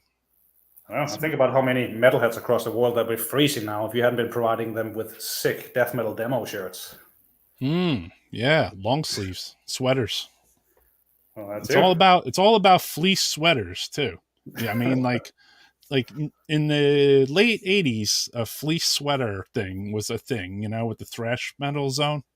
So, my friend Bill from Disma, he was like the first person I saw wearing like a fleece sweatshirt, not a t-shirt. And it was like Thanatos or Dark Angel or something. Yeah. I'm like, damn, they make fucking sweatshirts. I was like, I want a fucking sweatshirt. I can't even fathom. So yeah, over time, I'm like, I need to actually make sweatshirts. I think they're a missing part of metal, important. Cool. And People, yeah, and people do hoodies, people do zipper hoodies, but it's like sweatshirts. We need sweatshirts. Long sleeves, they're cool. Sweatshirts, though. Oh, what do you know? I can see Valdemar's just been commenting down here now. Oh, cool. Okay. He's here. Yeah. Shout out to him. So that's good. It's late. Oh, it's late. It's late in your country. He said, be on time tomorrow at work. So, yeah, zipper hoodies, someone says. Zipper hoodies, David. All right, that's Thomas here. Hello, Thomas. We'll make zipper hoodies. Okay, I own about 40 ERP shirts and sweats. Sick. God damn. Super support. No one's more supportive than Antonio. He's a good friend too. He's brought my band to Portugal where he lives. Oh, cool, man. Cool, man. Yeah, there's a good your band, I mean, you've toured the United States how many times? 3 times? Definitely more than that. I think we've been more. We've done 3 full US tours, and we've done some smaller ones on the side of that too, and some single shows. I don't know, maybe we've been 6 or 7 times over or something. Cool, awesome. And what about Europe? Are you guys on the roll a lot through different European? Have been, but nowadays it's mostly just like weekend stuff I want to do because I don't enjoy the longer tours anymore. I found it to be too exhausting. It was a little bit bad on my health. Right. So I think it's more fun because it's always like when you were going out on a tour, you're excited, first show, and then you get too drunk, and then you just feel horrible for a month. And you keep just thinking, why am I doing this? And then you go back and you kind of forget and you romanticize, think, this was so cool, I want to do this again. And you do it again, and I hate it. So now I just want to do the weekend trips and single shows instead because it's so more fun. Is that easier too? Because maybe you could just fly there and fly home and cut out the whole like van trip thing. I enjoy that stuff too, but also time is just easier with stuff like that. And also, thankfully, the band has reached the point now where it is actually possible that people want to maybe spend some more money on flying us in instead of having us driving in a van and having to play 5 shows around that one show to play this one place to make it financially possible. No, I understand. That's the life of a growing band. Basically, you have to play a bunch of shows to pay to play this show to whatever. It's not easy, and that's probably why some bands leave too. I can understand that as well. But this was just like what I wanted to do for so many years, and that was what I did for a lot of years. We would just always without playing. Almost any chance we get, we're just like, let's do this. I worked at a school, so there were school vacations, and the drummer Anders in Undergang, he still works at the same school. So we used the school vacations to go touring. So it's like, okay, spring vacation is coming up. Where are we going to go this time? Okay, summer vacation. We got a full month. We're going to do a full US tour. So that's why we did that so many times. We was just exploiting the paid school vacations to go out and play death metal. And between European or US tours, where do you find that you enjoy more? Just out of curiosity. I don't know if I can say I enjoy certain places more than others because it can all vary so much from the same city being great one time to being not so great the next. But I will say that later years, the US has definitely blown up for the interest in death metal. So playing shows in the US these years are bigger than it is playing around Europe. So that can also, as a performer, be more satisfying. I found that when you guys came over here to tour, that I already thought going to death metal shows in the United States was already, you know what I mean? So, but maybe you helped prop up a little bit of the scene, even being a European band, by going around and doing a tour with maybe like a couple US bands, So you might have actually helped prop up the death metal scene just a little bit in the US which is cool. That's very cool. I always just wanted to try to show, like, well, I'm a nobody. I'm an asshole. I'm uneducated. I don't know anything. I do my craft as good as I can, but self-taught. But I can do this because I want to do this. So when I can do it, you can do it. You just need to spend a lot of time, do all the network, and just invest your money in, and again, your time in your passion. A lot of time and a lot of passion. Like, it's a 7-day-a-week thing, you know? Definitely. One of my friends, he's your friend too, he said, David does death metal stuff all the time now, 24 hours a day. He doesn't, I guess maybe he meant you didn't work for anybody anymore. And I said, yeah, me too. I said, I don't really know anything but this. This is what I do, basically. And I've chose this path too. And other people out there that are watching this, if you're in a band, a record label, a sound guy, I don't know, you could be in a lot of things, a show promoter. You can literally, if you say, hey, I am fucking going to do this. Yes, you can work your other job till you get to a certain point, but then you spend some nighttime hours, you spend some sleepless time, you spend some time that you don't want to spend, but you spend it doing what you want to do, because you can actually manifest this to be your fucking job, basically. Yeah. Which you've reached that point, right? Well, yeah, a lot of sacrifices down the way to get to where. Oh no, I know that. And that's oh, yeah. This is a cautionary tale too. There's a lot of fucking sacrifices. Oh, yeah. I sold half of my fucking record collection back and forth multiple times just to be able to continue as a record label. So, you know, sometimes I see people post a photo online of an old shirt and I say, yeah, I had that. Now I just have a picture of it. But yeah. So I don't know. Undergang when COVID. Okay, so basically let's talk about this right here, because this is,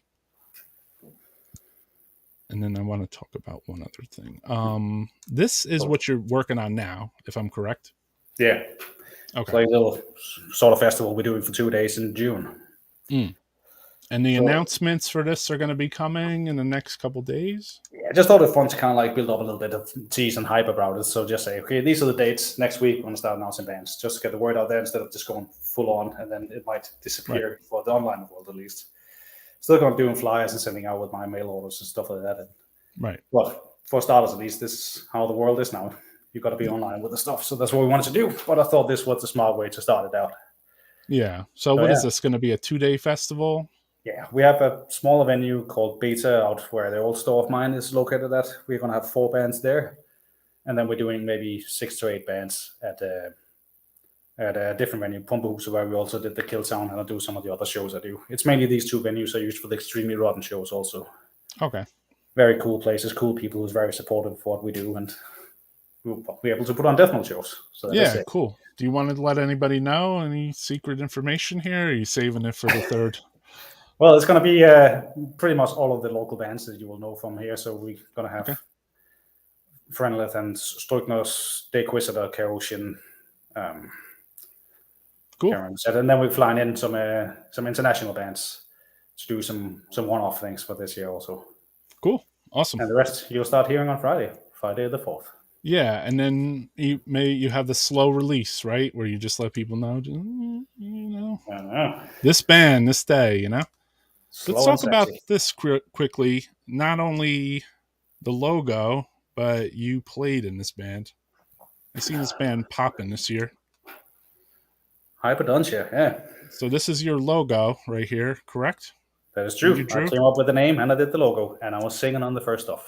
And then this is their newer release, but you're not on it. Nah, this is the album they did after I left.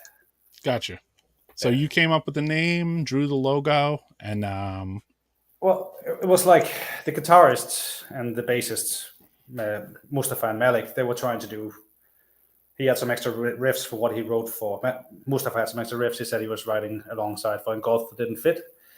And asked if I wanted to sing on something. They would do like computer drumming and just for fun, something on the side. And I said, sure, I guess I could do that. Send it over. I like the song. So like, well, how about I ask Tuna from Phrenelith if he wanted to play the drums on it, and then we have actual recordings instead. So we did an EP like that, and that was fun. And we had a friend, Jakob from Phrenelitھ, who does Night Shroud, put out the single. And I did a tape version of it, the Born's Veil. And then after that, we thought, well, it was received all right. Let's do an album. So we did an album. And then we started doing some shows. And it turned into a real band, I guess, sort of, even if Mustafa sits in Turkey and the rest of us lives in Copenhagen. Yeah, I was going to ask about that. When you guys did the band, was it all virtually? Like, well, he was writing stuff there and sent over, and I wasn't doing anything but singing. So the others heard the stuff and recorded in the studio, and then I did my thing on top, and then it took it from there. And then so you guys never connected in the same room to rehearse? Nothing like that? Nah, it was just Mustafa writing all the music, and then Tuna helped composing with the drums for what it was going to sound like. Oh, okay, cool, man. Well, it's interesting that release. I mean, maybe they're all Turkish now. I'm not sure, but it's still the same thing. It's just Matthias, who also plays in Tafos and Sulphurous. He played live guitar additionally, and he's just taken over singing also now. So it's still 3 people living in Copenhagen and Mustafa sitting in Turkey. Gotcha. Cool, man. Awesome. Not everyone knows that on Death Metal Podcast, so we have to talk about it, you know? I know. And then I saw this, and I love this band. Let's see. Oh yeah, Snet. You did a guest vocals. I did, and I sung in Czech. Oh shit! Okay. Yeah. Well, they asked me because I've been dealing with a couple of them when they helped putting on some shows for us in Prague when we've gone through on tour. So they after wanted to try to do some singing on there, and I said, sure, why not? It's always flattering somebody wants to have you involved in their releases. Yeah, and those guys are cool. Yeah, they are. It's pretty good. It took a little time for me to grow on me, but now I really like it. Yeah. So yeah, they sent over a song and they said within this pattern here, we would like you to sing, and here are the lyrics, and here are the translated lyrics. So I was like, okay. So I went down to Lasse in the earlier mentioned Ballade studio, and we were playing the song. I was like, okay, it kind of sounds like this. So we just had to do the bits of like trying to copy what the singer was doing on the dummy tracks. Okay. So supposedly it is in Czech at least, and they were polite enough to say that it sounded like I was saying the right thing, but it also just sounds like some asshole is burping for 2.5 minutes. So what do I know? As long as it sounds sick, I guess. Yeah, there's a question I have too. You have, like, your band has decided not to use American US song titles and for your albums or anything, or even your band title. I mean, that was very conscientious decision, obviously, and I think kind of cool. Just out of curiosity, why? Well, the simple explanation is that we didn't think anyone was ever going to care about what we're doing. So we're like, well, hopefully our local friends might not hate what we do. So let's just do it in Danish. Okay. It seemed fun, and it would be kind of fun using our own language to sing with death metal vocals, because as you can probably tell with the way I'm speaking English too, it's a little bit monotonous and mumbling, which I'm really bad at also, but it's very fitting for doing low brutal death metal vocals. So we just thought like that. We came up with the name in Danish. It's like, well, let's just do all the song titles in Danish too, and the lyrics to go with that. And it came like that into the first album. I was like, well, why change it now? This is just kind of what we do. Yeah, I think it's cool. I mean, I find that I think maybe you might have set off a little trend that basically, like, there's other bands doing that now. Do you think so? It would be flattering, but I would never take any sort of responsibility for stuff like that. It's like, I'm not taking responsibility for that. No. I'm playing it safe. Yeah, I you know what? When I talked to say like last week, when I talked to Johan from Interment, I was like, I realized I'm like, all their stuff is in English. You know what I mean? Like all their song titles, all their demo stuff, all the early Swedish and Finnish death metal bands, most of them, all their song titling was English. The titles of the demos were English. Like, and it's like, I'm an American, and I know obviously the whole world, I guess in most parts, are taught English. It's interesting that how many bands have adapted to English speaking compared to home language. You know what I mean? Yeah. And I wonder, I mean, I don't think it would have made much difference in most death metal to do it in in a foreign language. Maybe but then I'd also noticed a rise of bands that did music in a foreign language, you know what I mean? Which I thought Yeah. was like, all right, cool, that's good. Yeah, well, the music is the music speaks international, Exactly. so you don't need it to be an international spoken language, I guess. Right. That's what's beautiful about the death metal part, as for singing in Spanish or French Yeah, or it's Czech or strange for me because it's like I'm an English speaker, and I sometimes I just think about that now. I'm just like, so 30 years ago, these fucking people, or 40 years ago, even like your Sodoms and stuff, is like they were playing, they were singing and stuff in English, which at the time, when we heard that stuff, we said, "Damn, that English is broken," you know. But then it was weird because it was like we liked that broken part. Like to yeah, us, it was like, it's totally fuck cool. yes. I like that. I like that they mispronounce that because it sounds fucking more brutal. Yeah. There are times when I have to actually, with your song titles and your band, that I have to go into the Google translator and Oh, like translate and say like, well, what is this in America in US? You know what I mean? yeah. So, I mean, even with one of your newer records, I don't know if it's a brand new one, but I was like, all right, let me translate this. And I was like, oh, cannibals. All right, cool. I was like, yeah. I was like, all right. Yeah, well, it's a bit of a shame some of it goes lost, because we do take a little bit of pride in the way we write the song titles and the lyrics, as for them to being a bit fun, a lot of tongue in cheek, Right. brutal stuff. So like what you see in like the early Carcass things also, where it's like over the top gore, but at the same time you'll be like giggling a little bit about how it's been put together. And I think that's totally cool. Yeah. Same with Well, would Autopsy you also. say that about this album too? Because in a weird way, like I found that, I don't know if this has kind of a tongue in cheek kind of title. Yeah, exactly. Alter Livet is like like no way. It's like over my dead body is kind of the meaning, Right. which is also a little bit like, Which I don't know if yes, this is good. A lot of Americans know that. It's I like, don't expect you to. I think it would be very unreasonable to expect that any English-speaking person would understand it. well, that's why we have death metal podcasts, so we could talk about what the meaning is. You know what I mean? I think It's beautiful. it's important for us to know because everyone loves the music, and we've accepted obviously in a foreign language, which is amazing. It's cool. Someone's talking about iniquity. Yeah, Mass, our guitarist these days, it's a band he played in the past also. It's a Right. very cool. I remember them from years ago. Yeah. Greets from the Netherlands. Cool. Yeah, I remember So, iniquity. I had their Roy, CD. how about you do some talk about some cool things coming up in Necromonic or something like that? Because I'm about to pee my fur. So if you can excuse me for a minute, Yeah, I'll go be back. ahead. Take a break. You Very can leave the cool. stream on. See you in a Cool. minute. I'll just remove him from the screen for a moment. He got to piss. Sometimes I want to do that too on here. So is anyone in the chat? I will try to take some questions here. I'm sorry. There's been a lot of chat in here. So like I didn't look at the questions too hard.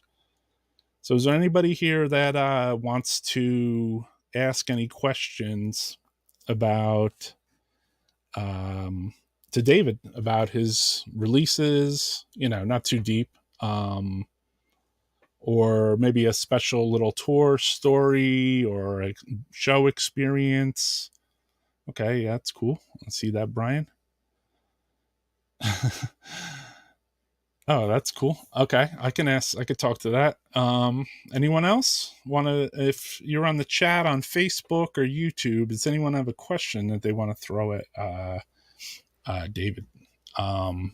It could be about the Danish scene. It could be about yeah. Okay, that's a good one, Brad. I'm gonna take some water too. It's not ever clear. I wish.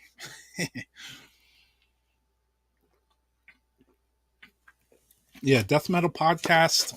We go live lately on Sundays to try to reach out to death metal bands in Europe, um, which I feel is important because a lot of bands that I like are from there.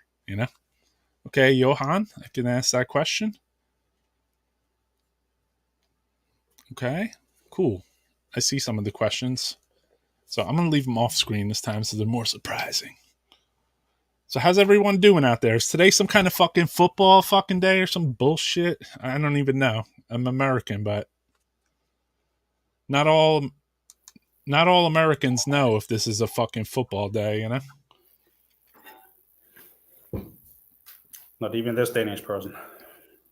Yeah, I was like asking last week to my wife. I said, "Is today Super Bowl Sunday?" She said, "I don't think so." She said, "I think it's like fucking whatever." I'm like, "All right, cool." Because like it's not Super Bowl Sunday to me anymore, you know? Like I don't watch sports. Well, there's not a lot of football players that ever released any good death metal albums, so I'm just not that interested. I haven't liked fucking football since Joe Colecco and fucking the other guy from the Jets, and they suck. Would fucking tackle people and fucking bludgeon them, you know. So basically, while we were hanging, I asked a couple questions. Thank you, my friend. He cares about Death Metal Podcast. I asked a couple of questions in the chat. People that wanted to know just some questions about some of the bands. So here we go. Let's see here. Somebody wants to know, what's your favorite horror comic?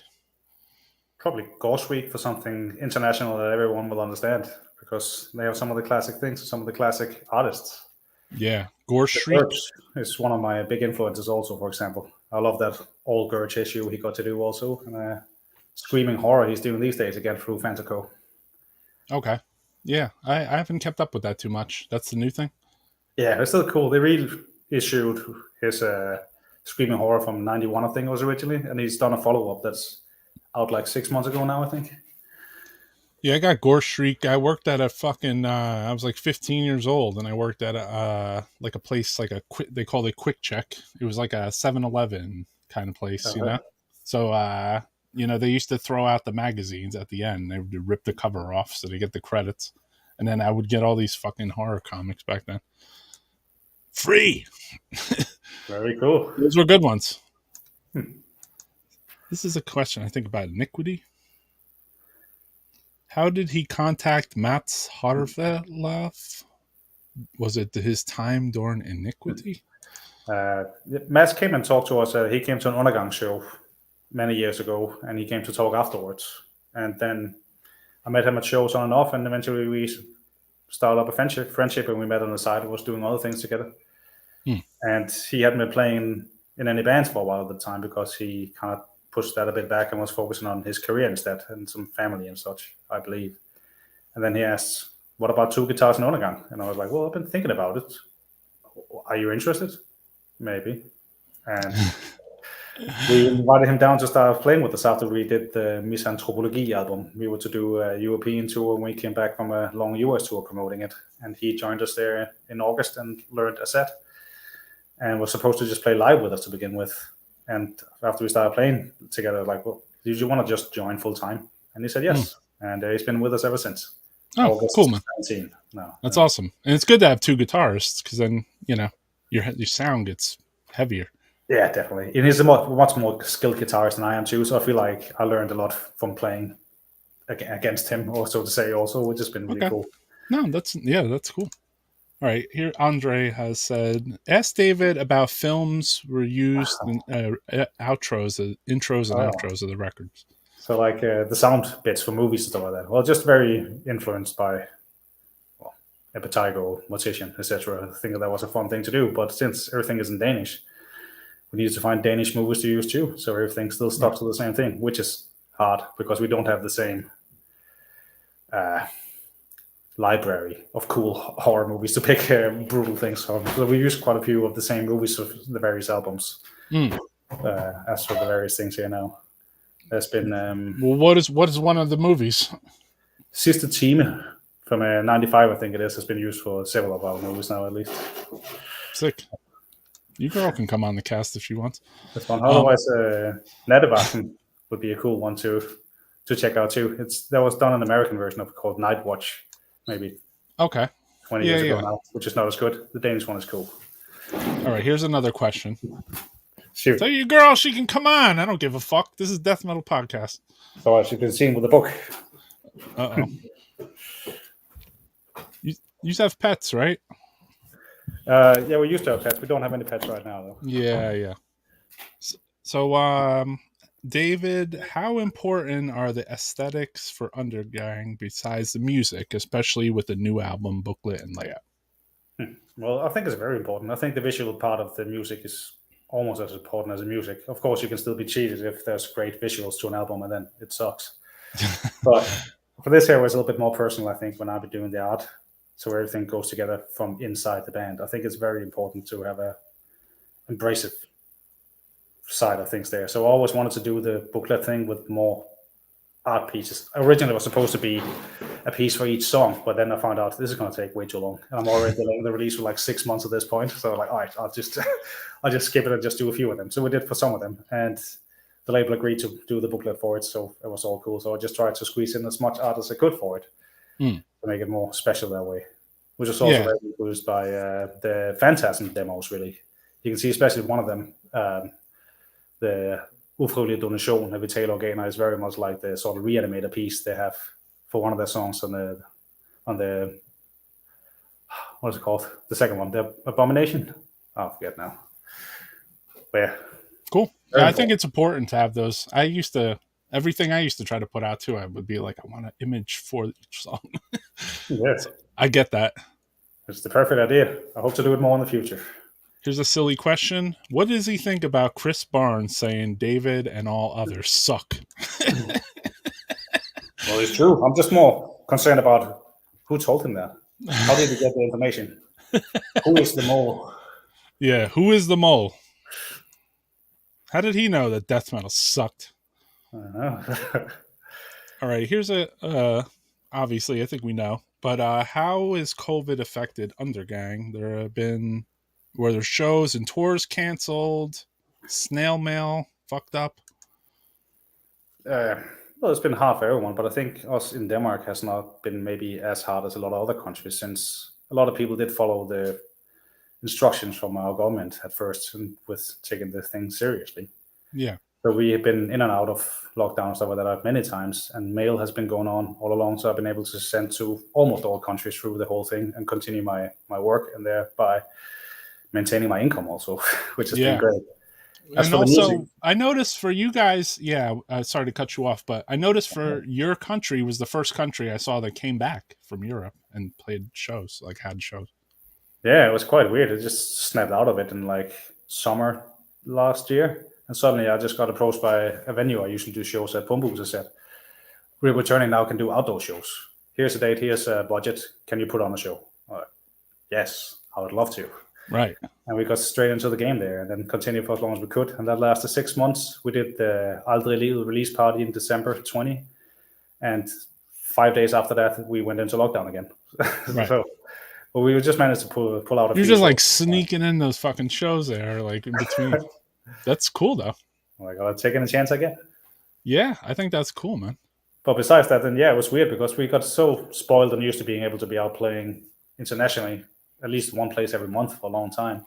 Right. And suddenly we just couldn't do that. And we even took, like, I think at first when it struck here and everyone was very scared, especially, we'd had like a month where we didn't practice, which is the longest time we ever not been in a rehearsal room together in over 10 years.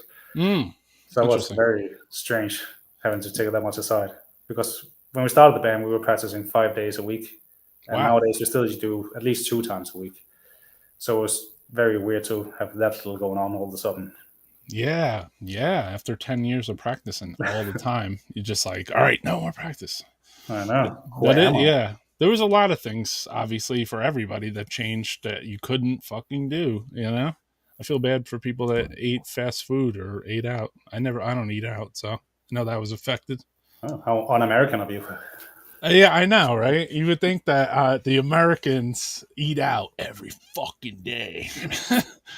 But I used to eat out every day when I lived near New York City in New Jersey, because not every day, but almost every day, because there was so many fucking food places. Like everywhere you went, food. You've been to America. Yeah. So you know, there's just fucking everybody ate fast food all the time, 24 hours a day. Anyway, so yeah, you think we're hobbits? It's like you have several extra meal times than the rest of the world do. I know. Sure. And then there would be like when I moved into the country, everything was stripped away. You know, like all the coffee shops, all the food places, fried chicken, alcohol, even like everything was like all the microbrewery beers, like everything was like stripped away. It was like nothing. Yeah. And then I was like, oh shit, I really have to learn how to like cook food and stuff. And then that's where the barbecue grill came in, or that's where I started eating more vegetables. You know. So yeah, I mean, it was like, okay, now it's time to fucking eat vegetables and not drink fucking coffees, you know. All right, so we have your one of your labels checking in on us. Hello, Hails. Somebody's asking, what kind of beer does David drink?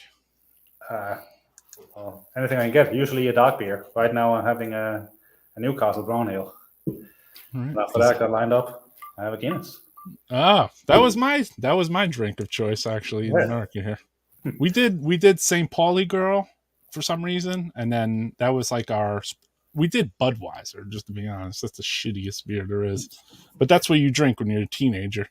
And then once we stepped it up a little bit, we did the St. Pauli Girl, and then I moved into the Guinness. I like it on tap though better. In the can though, they have that little fucking ejector, so it does something, right? I heard there's an eyeball that's lying in there. Remember, there's just that one really bad one I got once. Oh, that. Yeah. That happened to me too. So cheers. I don't know, my brother from Russia. Okay. What else? Let's see. What are there any other questions here? Somebody wants to know about handball. Handball. I know. No, but EU handball. Oh, maybe because we were talking about the Super Bowl. Okay. Is Denmark about to take death metal throne from Finland?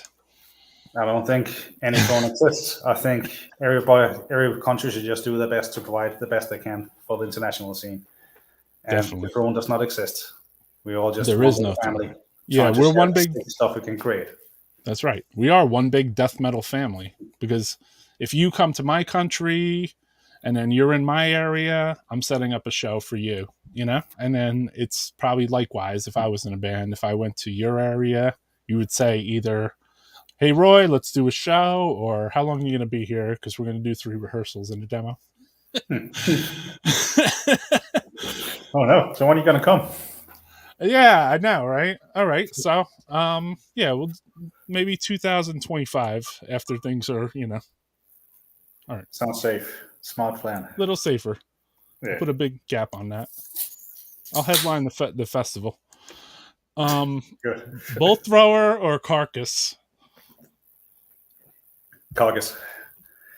Yeah. Well, it would be almost a tie between Realm of Chaos and Symphonies of Sickness, but still Symphonies of Sickness is the perfect death metal album, though. I agree. So, other than Autopsy and DEMILICH, what other influences for Undergang? Well, it'd be lots of things. That's for death metal. I'd say the obvious other things will be Carcass, Grave, Funebre, Impetigo, Mortician. And then if we go a bit outside, I'm a big Alice in Chains fan, so there'll be certain things sneaking in from there. I like Nirvana too, some of that too. I'm a big fan of the beat puppets. Some ideas for structures for songs come from that as well. So that can be a bit of everything. Usually just rock oriented. Yeah. There are heavy fucking parts on the Meat Puppets album. Interesting. Someone saying the peak of Carcass was the Symphonies of Sickness John Peel sessions. Definitely. Yeah, or maybe it even was the version of Exhume to Consume on the Grind Crusher compilation. Yeah, that version. Exactly. Especially the vocals.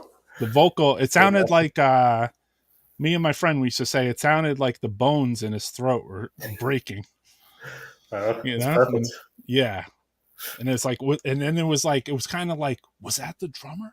Was that the drummer singing? Because they said all three sang or whatever. So I still want to know what parts Ken did, because I have no idea. I just assume it would be the pitch shifted ones, but I would love to know more. Yeah, I would too. And there was not enough information given. It's like, was the drummer singing that super fucking low part? Especially on that comp. Because that was the peak of the fucking goddamn. It was beautiful. You hit the nail right on the head with that one. Is Undergang has to play India someday. Yeah, we'd love to. If they book us, we will come. There you go. So you got a job, brother. You will book Undergang. They take send your PayPal in advance. When are you going to do an MTV Unplugged album? Oh, we already did. Didn't you see it? I guess nobody watches MTV anymore. Yeah. I was watching it. It was a follow-up of the Crips version where everybody came to my place and saw my dirty undies on the floor and everything. Right. Cool. What was it like joining Rochevore on stage? Oh, yeah. Awkward, but very flattering and humbling. I remember Chris asked me to do some vocals along, to take over, do Mark's parts of a song of my own choice. And he brought over a photocopied version of the lyrics from the demo. And we were sitting going through with electric guitar unplugged in the band room at the venue at the time, sitting doing death metal vocals to the song Preparing. And next try was on stage. And it was a bit of a mess, but it was very fun. Yeah. Do you remember what song you did? Do you remember? Conspiracized. Conspiracized. There you go. MTV Crips. That's right. Yeah, that'll be the new one. Death Metal Podcast Presents. This it. I wanted to do a fucking episode like that. I've been asking actually a couple people. You know Facebook groups where people show like those big rooms full of records and CDs. It sounds very nerdy, but I can imagine. Yeah. So basically I was like, I would like to go and have someone go into their fucking record room and basically start pulling out like some of the rarest records, like MTV Cribs, Death Metal Crips. Yeah. There were also shirt collectors too. Same deal. Like, let's go into the closet of Paul from Embalmer, because I know he has like 1 million very rare death metal shirts. So we'll get a camera or a camera guy, and he can just go through, and look at the shirts. We could all look at the shirts like nerds. Death metal cribs, exactly. I mean, it would be cool in a weird way for somebody that has like a 30-year-old collection of stuff to go into their fucking, into their fucking realm of all these rare fucking pieces. I couldn't do it here, because I'm in a situation where my death metal is spread out within like X amount of rooms of my home, Yeah. But I don't even want to do it here. I would feel awkward doing that. But it would be cool if somebody just focused just on their shirt closet. Just flip through, This I got this one from the Destruction show in 1984. My clothing closet is definitely putting my girlfriends to shame with all the stupid band shirts I have lying around all over. Yeah, and all black. But there's just like that one white one just in the middle there. I love the white and the gray death metal shirts. You know that too. Yeah. I'm a fiend for that. But still, it's getting a little bit out of hand for most of us, I'd imagine.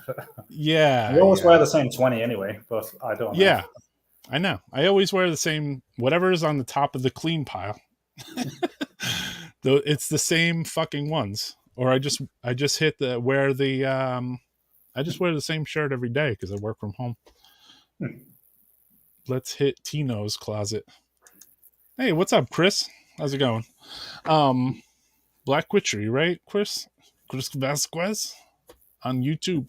Anyway, with there was one or two more things we didn't talk about. I saw that you had a couple pieces in this book. It's a heavy metal artwork book. Oh yeah.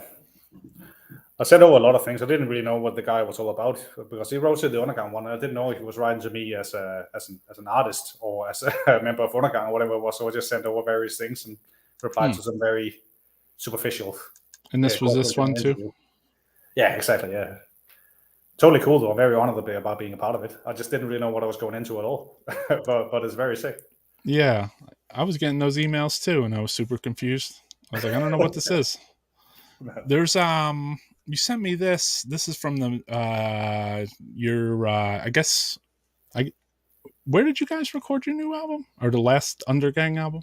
Oh, mixed. We did the guitars and bass in my old store through some stuff that Mass set up, and the drums was recorded in Ballade Studio, and the vocals were recorded in Ballade Studio. Okay. And this, Oh wait, this no, the guitars photo was taken at your store? That's in Martin's bathroom, or bassist's bathroom. And so we did the session, so we could get the kind of gritty looking mirror at the same time as a bit of the back. Yeah. Yeah, you look like a fucking zombie there. Yes, looks like. Fucking crazy shit. Here's a question. Hold on. Still lots of great Danish records these past years. Any thoughts on why? Any young guns to look up to? It's hard to say. I guess it's just been a little bit maybe also for newer generation coming into wanting to play death metal as well. We have some great newer bands also, but there's also a lot of incest in the Copenhagen scene, I guess, with a lot of people playing the same things. But right. Of newer bands, I'll definitely say checking out KOcean. They are great, and they have the debut album coming out this summer, I believe now, maybe even a little bit before. Søren, the guitarist, vocalist from that, is also helping me out in the store sometimes. And and their drummer also working with me on a new band called Sequestrum, which will be recording our first demo next month, play a show with Cadaveric Incubator and Skullhawk in March. Cool. Say the name of the band again? Sequestrum. It's like an internal rot in the bone. Right. Sick. Yeah. That's your new, that'll be the new next thing? That is the next thing, yeah. Nice. Very it's a little bit more rocking death grind, a la Sisma, Disgrace, Punch Stench kind of thing. So wow. What else we're doing? That sounds cool. And this is a newer release that I saw popping out a lot too.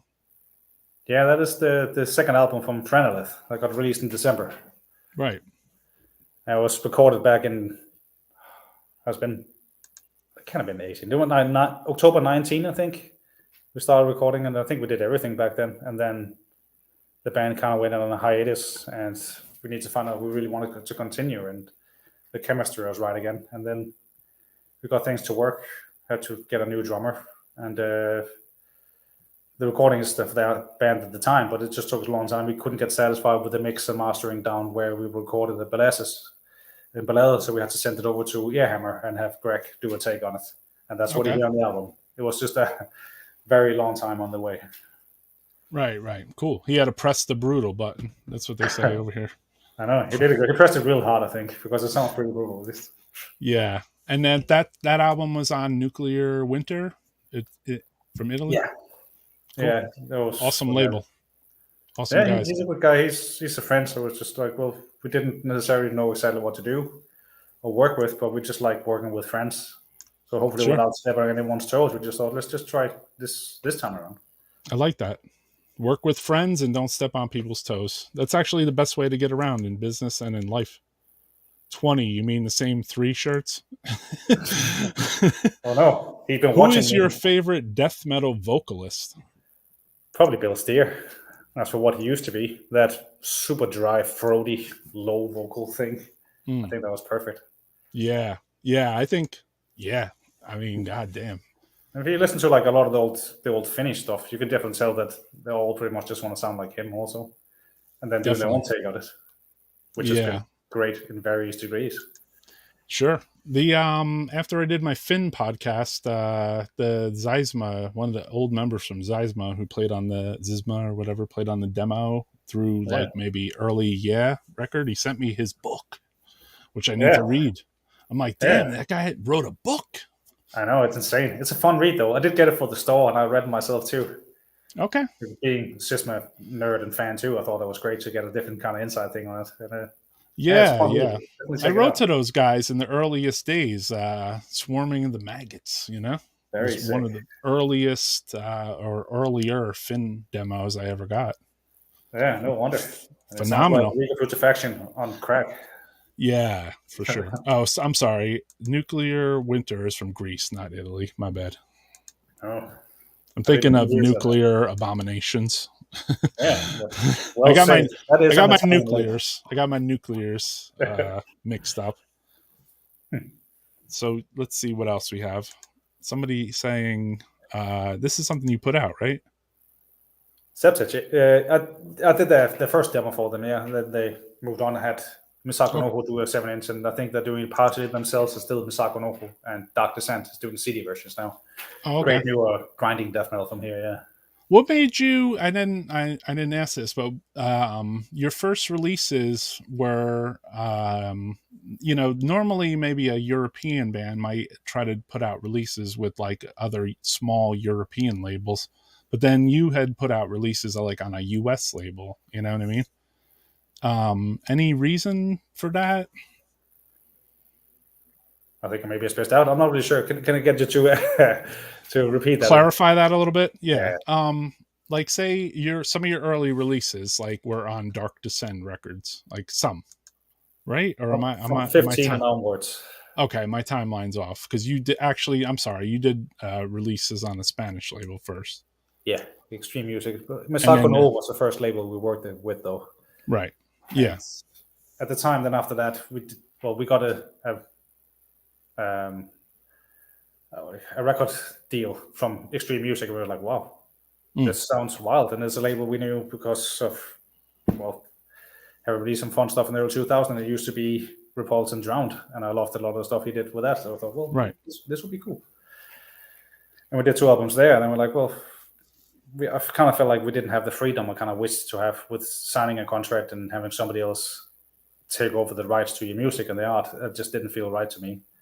Right. And I knew we didn't necessarily have to deal with that working with Jesus, with Misako Noho being a little bit more on a friendly basis where we would actually visit each other and stuff like that too, and do more things, talk more regularly on the phone about other things than just the bands and label. And as a band, you don't want to be owned, basically. I get that too. I want to sit and have the rights and own everything we do ourselves. And Matt had said with Dark Descent when I met him the first time in 2011 in Denver when we played there on the first US tour that he was interested in working with us. And I thought, well, it'd be good to have a European label and an American label releasing our albums because then we spread out to where we want to be the best presented already. Yeah, I think that was very smart. With Extreme Music, we were like, well, we'll reach out to these 2 labels and ask, do you still want to work with us? Cool. Yeah, and that's what we've been ever since. So he put out this release, right? Yeah, that was the return to Misako Noho and the first album with Dark Descent. And then this? Both the same labels, yeah, Misanthropology and 17. Right. And what about this is same labels or? Dark Descent just did that one. Okay. That's a live, like a live soundboard or something from US show? It was recorded when we did the Misanthropology promotional tour. It was from the Portland show on that tour. Right. We had Charlie from Ascended Death and helped set up some microphones, and Chris Trumper, who was the guy running the venue, I believe, helped us with getting things prepared and mic'd up properly. And then we had the recordings sent down to Earhammer, and we ended the tour there, and we did some fix-up or some stuff and added an extra guitar to make it sound more full like we wanted in the studio. Oh, cool. So, okay. Gotcha. Well, like the Slayer live in live Undead. You put the the behind the scene friggin' all that was true from the show though. We was just ourselves improving some things a bit to make it sound good because you wanted it to sound great for a proper release. Yeah. And then the would this be the latest lineup? I know I'm jumping around a little bit. Yeah, that is the current lineup for Phrenelith. Yeah, same 3 to the one side, and then our new drummer in front. I see you're wearing a Pertinence Avulsion shirt there. Yeah. We have that same shirt. Oh no, we like they made a special one, for me, 3X. At the time, I was the 3X boy. Let's see here. Because you're a rapper, isn't it? So you have it's because I'm a rapper. I knew how to do that too. Multitasker.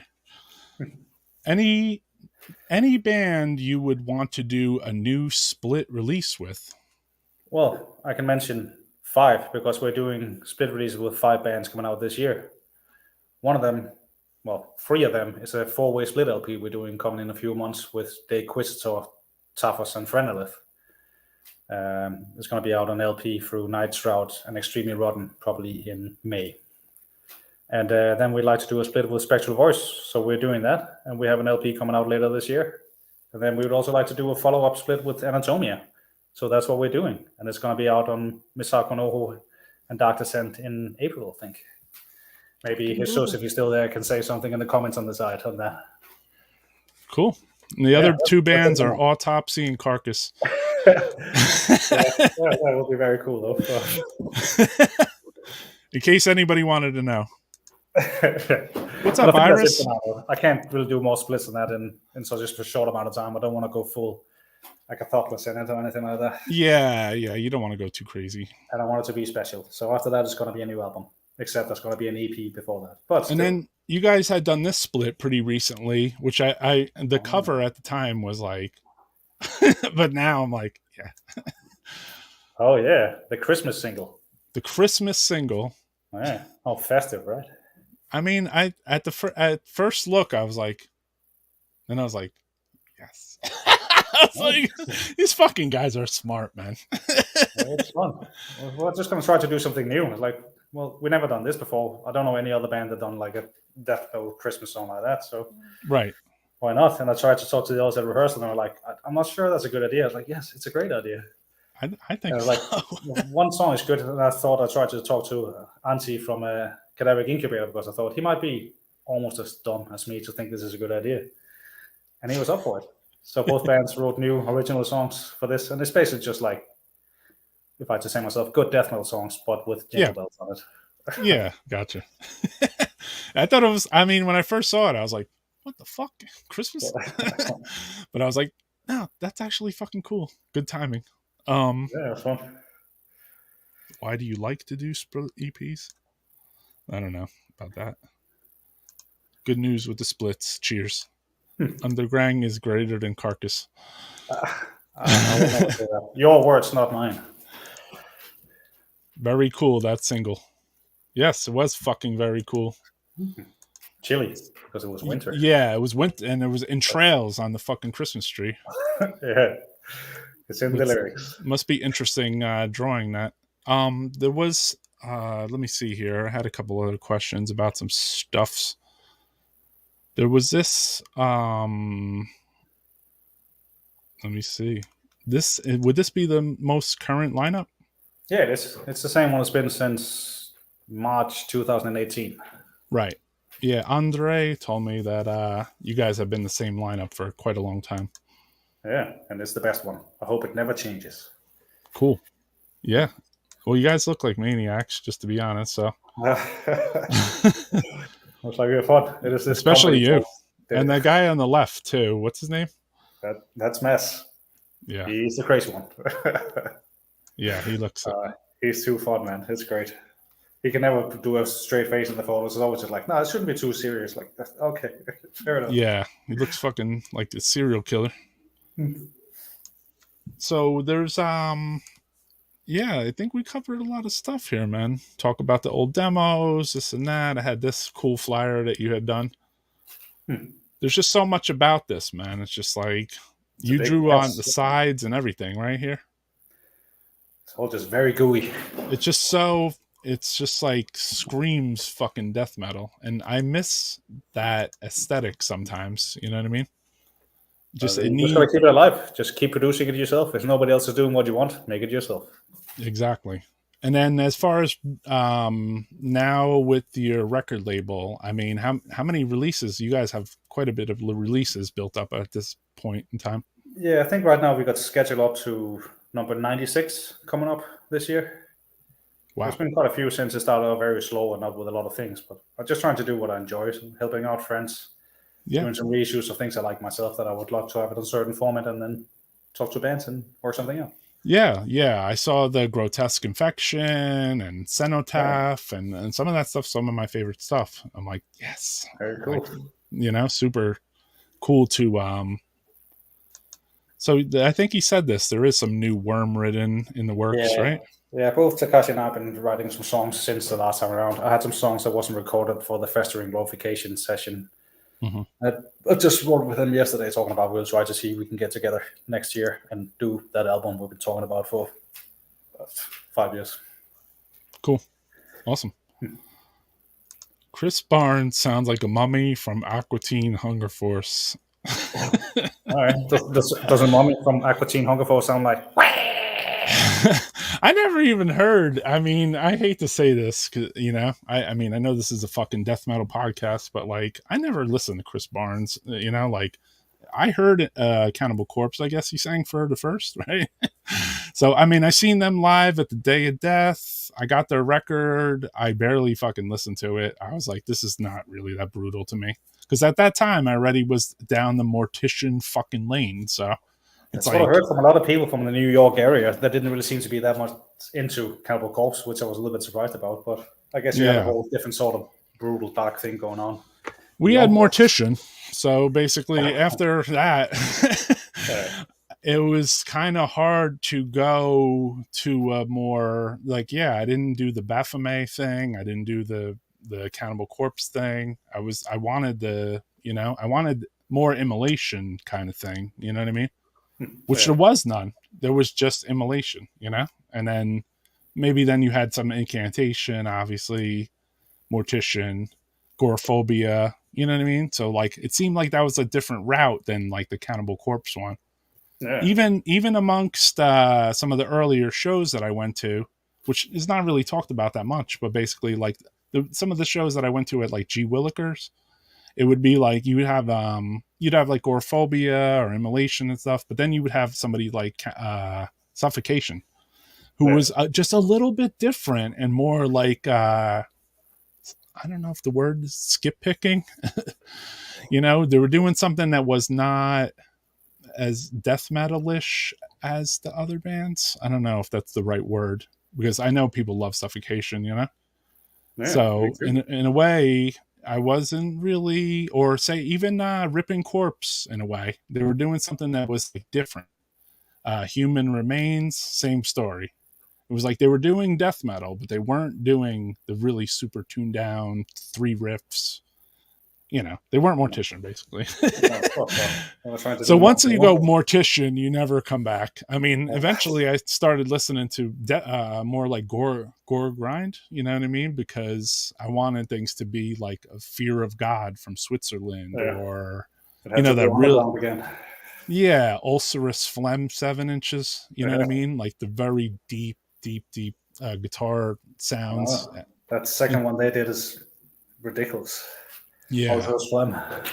Yeah, fucking. And I wanted more of that, but then I ended up getting more. As the years went on, I ended up getting more suffocation than anything, as far as death metal.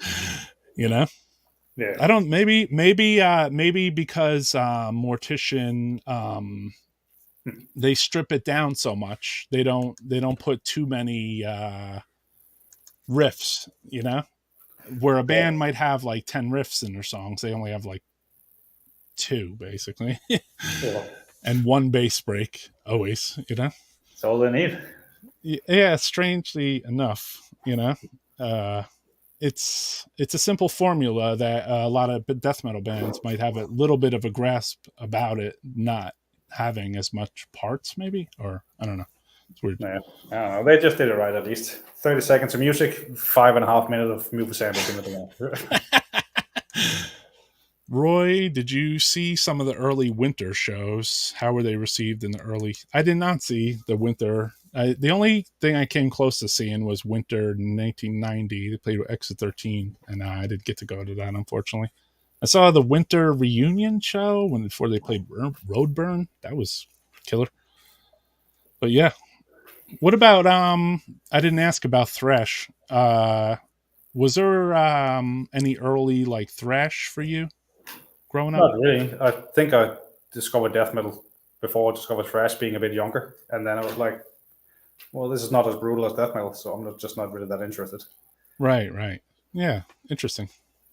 Interesting. Because a lot of I grew up through thrash basically, and then it was like it kind of just switched into death metal, you know. Yeah, makes sense. little bit. I could just pick and choose. Coming in a bit later. Yeah, and with some of these festivals and band, since you put out a lot of releases, and do you have a constant bombardment of people that say, "Hey, I want to come play"? To some degree, and it's never fun, especially with people you don't like. You can only just do so much, right? So I'm just trying to do what I feel like, because I want to. You want to do what you want to do, not what other people are trying to lead you to do. I guess that's you, yeah. Right? I mean, that's how I did my show situation. As soon as I signed a contract with a band, I was like, I'm never doing a fucking show again, basically, because I was like, I booked the band I didn't really want. And then, you know what I mean? Like, I did it as a favor to Relapse. And then I was like, why? When the show was going on, I was just like, why did I book this fucking show? You know what I mean? Like, this is not me. I book Hearse, I book Dimmock, I book Mortician, but why am I booking this? I didn't really want to see this band, Yeah. And I said, after that, I said, fuck this. I ain't doing any more shows. I did go out with a bang by doing one last New Jersey Death Fest, where I brought together Disma, Gorephobia, Mortician. I remember the flyer, yeah. I tried to bring together like everything I could. And after doing a fest, I was like, I'm never doing a fucking show again. That's it. I was like, this is it. Enough for me. I'd rather be a fan, I think, than throw the show, So hats off to you for throwing shows, obviously. Well, just want to try to help promote our local scene, because a lot of cool stuff going on, and I have a possibility to actually get bands to play live. Yeah. So I'd love to do that. Yeah, this became my show. It's like setting up a show, but luckily it's usually with only like 1 or 2 people or 6 people or 20 people, depending on how many are on our live stream, So this became my show, like I'm like, all right. And it felt like setting up a show. I was like, oh fuck, I remember what it was like setting up a show. It's like, damn, I haven't done that in such a long time. So it was like, damn, it was new to me again. But so you were mentioning a 4-way split coming out, multiple split EPs. I'm not going to ask you any time frames, but obviously these are just coming out over the next year or 2. Yeah, well, I saw Jesus answer down here and said that the ANATOMIA Undergang Split LP is coming in May. Okay. And the 4-way split LP will be in May also.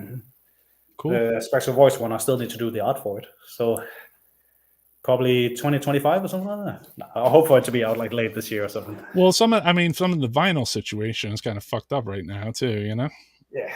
Do you feel like you have to wait to set up a vinyl release to release the music? I prefer to do it that way, at least. Ideally, we can have the various formats at the same time. I think that's the coolest if I to release all 3 formats at the same time. Ideally, yeah. Even if you had to wait an extra year. Maybe. I mean, right now you can't really go out and promote it with tours or anything like that anyway. So, okay. I guess that's not necessarily as much of a hurry. Yeah, but a year is a long time though. yeah, that's a long time to hold on to your new music.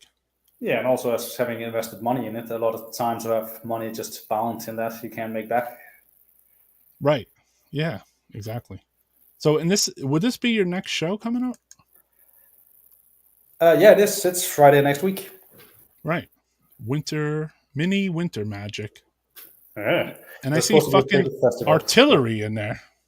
Yeah, that's cool. It was supposed to be a bigger festival, but they had to push it till the autumn, I think, winter instead. And then it just sort of do like a little replacement sort of thing, where it's just 4 local bands instead. And that's if we still want to do it, and here we are. Damn. Very cool. So anyone too that's tuning in too, we have to promote this, obviously. Your band has a lot of releases, just Undergang, So like check out this, and this is the direct link if anybody that wants to grab something there. The Bandcamp. But he has so many releases that it goes into page 2 as well. So anyone that really wants to check out either the sounds, or I'm sure a lot of people that are on here have already heard you guys, but there's a nice encapsulation of all, certain releases or a lot of your releases digitally. Yeah. How do you feel about digital versus physicals? I think it's a necessary situation now, because some people prefer it like that, and it's also just stupid not to exploit being able to have things out that easily for everyone to check it out quickly, instead of having to pick it up at a record store or something like that, or mail order. So yeah, I think it's good for promotional use, but it doesn't mean much to me as a consumer myself, because I kind of want to have the whole presentation the band intended, with art and booklet and lyrics. Yeah, and I notice even with say your Spotify's and this and that, say your music is like on Spotify, it won't even sometimes say who the fucking record label is. It'll just say like DistroKid or something, Yeah. And it's like, that's not our label, that's just our freaking publishing, Yeah. There's no way to buy the merch, you know what I mean? It's do you like Spotify? I use it in the store so I can make a playlist, because it's easier than having to play physical music all the time, which I also seem double more or less to selling physical music, but it's convenient, and I'll use it when I do art and stuff like that, so I don't have to get up and turn on an LP all the time. Right. Yeah, I use it also for work purposes, so it's interesting that you definitely said that. So yeah, let's see here. But embrace the time you live in while still focusing on the thing you love, I guess, which can then also be physical. For me, physical is like get a cassette from Bandcamp, and then I listen to that like mix it in with the Spotify. You know what I mean? Like I'll listen to some Spotify, and then I put the, when I want to listen to death metal, I basically listen to it on cassette mostly, more than vinyl even nowadays. Vinyl, it's like you got to stop and switch, change it over and turn it over. I don't have Fenriz here to freaking do it for me, so you know what I mean? It would be cool if he was, though. Maybe that's what you need, a guest DJ at your store. Yeah, that'd be wild. Yeah. For now, it'll be DJ Spotify, though. Yeah, what about throwing a show out front of your store? Possible? I don't think we could do that. Main Street, Copenhagen, that'll not be going over pretty well, I think. It's also a very busy street. Okay, just had to ask. Yeah. And being that you, do a record label, a mail order nowadays, obviously during the pandemic, things really picked up, right? Yeah. Yeah, which for the good. Bit on and off, I guess. But we were closed down while there was lockdown when I was getting the new store ready. So once I was ready for that, the world opened up again for a while. So I've been able to keep the store open. Right. And I mean, maybe obviously when you throw your fests in the summer and stuff, it'll bring an influx of customers to the store, right? Well, hopefully, yeah. I mean, I just need to find someone that can help take care of the store. To work it while you were running the festival, right? Yeah. That's kind of difficult when you're just one person doing so many things. So a lot of times I have the store closed while I'm doing shows, because I can't be everywhere at once. Yeah, of course. I remember when I used to go to the Maryland Death Fest, the guy's mother used to be holding the money. You know what I mean? I was like, I mean, I guess that's the only person you could really trust to hold the money, right? That's very good. I mean, it makes a lot of sense. So does anybody else have any fucking decent questions? Not that the other ones weren't decent. Death Metal Podcast. The Sunday edition in Europe with the Danes. What about... I didn't ask you about King Diamond and Merciful Fate. Well, he's the unofficial king of Denmark, isn't he? I mean, a lot of other countries will have a lot of important early heavy metal bands, but we always just have the king. Yeah. So it's all right if we didn't do too much with thrash or too much with death metal, because King Diamond is Danish. Yeah, I mean, did he have, was that something you saw when you were younger and you were just like, who is that vampire? Oh, it's pretty much just in the extreme music here. Everyone knows King Diamond, and everyone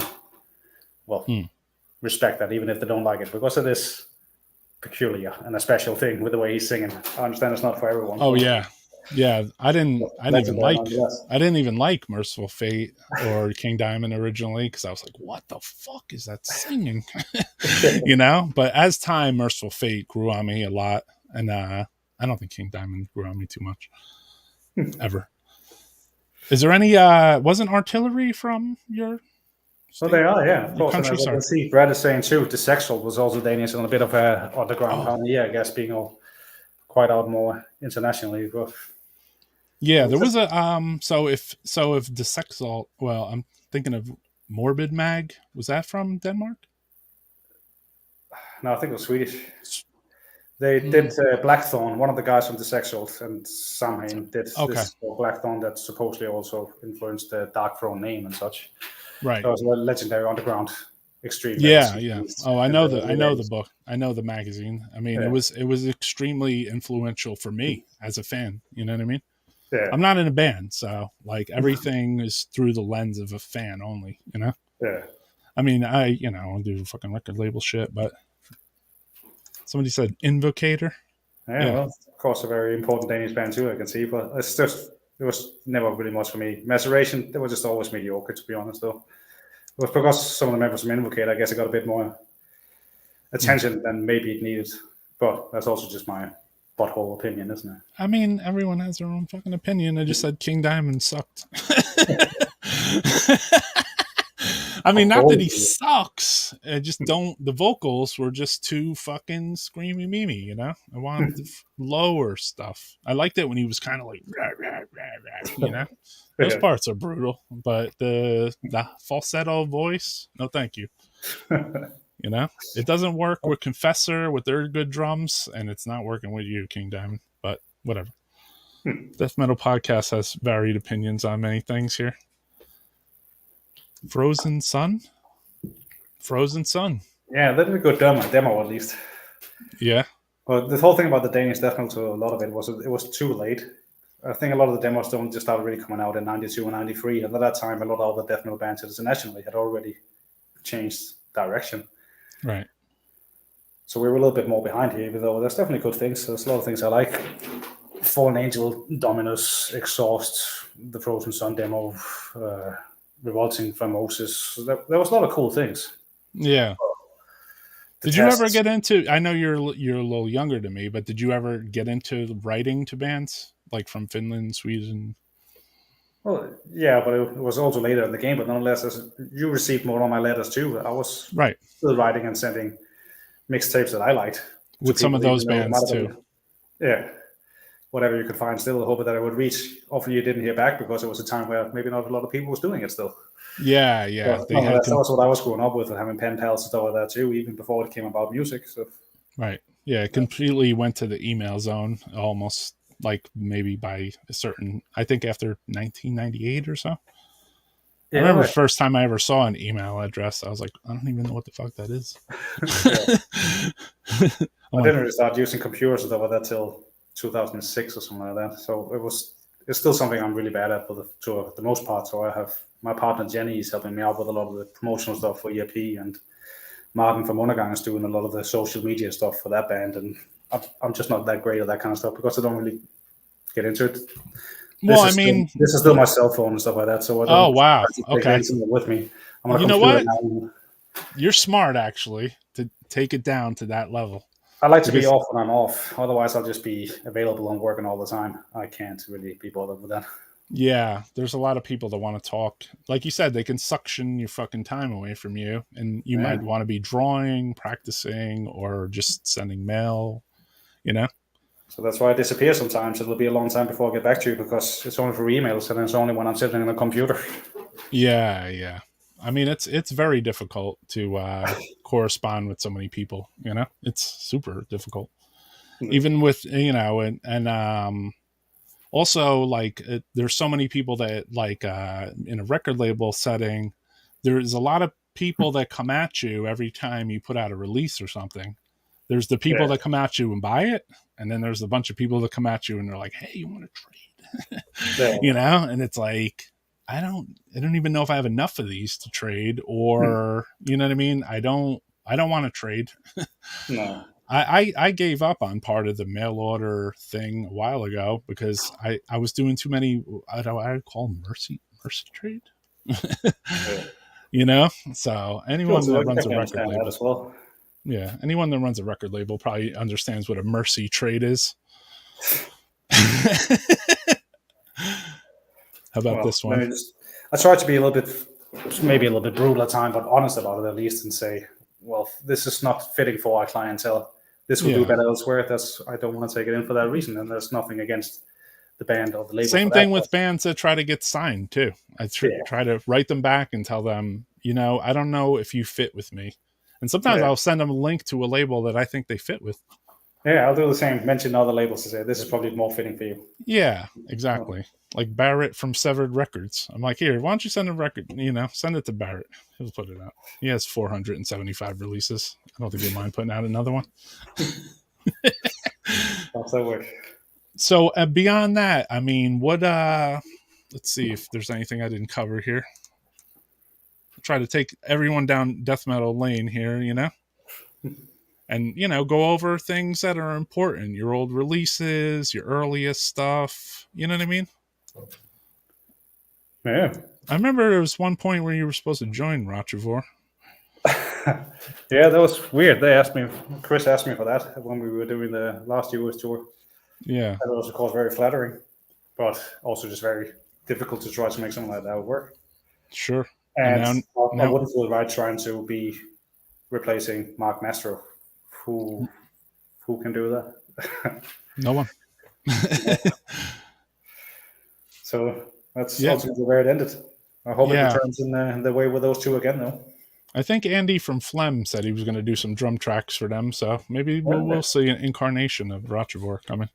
That would be cool. Yeah, they do have a show coming up, that's the reason I thought about it was this. I saw. Oh yeah, I'll have to see that. That should be cool. Yeah. With Obama too. Yeah, and with Mark Mastro as well. Very sick. Yeah, just a one-off show. Yeah, I won't be there myself. I don't even go to shows basically. No. I would go to a show if somebody played like an hour away, but everything for me is like 3 hours away. Every like important kind of where you played with Autopsy, that's like 3.5 hours away, and then add on top of it $190 parking ticket. You know what I mean? Yeah. So Sam Biles was at a Rochevore rehearsal the other day. Cool. It sounded great. Hello, Sam. That's fun to hear. Hell yeah. So yeah, we're going to wrap this up. This was a good interview. Hope everybody enjoyed. We answered a lot of questions. We had David, basically tell us about some of his past, the store, the fests, the shows, the old releases, the 55 releases he plays on, the guest spots. Anything else we should cover here? Anything you want to promote for the upcoming? I would say just if you use social media, keep an eye on things there, then we'll continue because we enjoy this. It's going to be many years to come still. Exactly. And thank you, Roy, for doing your investigation and all the fun. Cool, man. Yeah, I enjoy. I enjoy to do this too. Not just the investigation of all the older stuff, but it takes me down a lane where maybe I get to check out some of the stuff that I haven't maybe listened to, because basically I guess you can only put so much death metal in a death metaler's head, you know?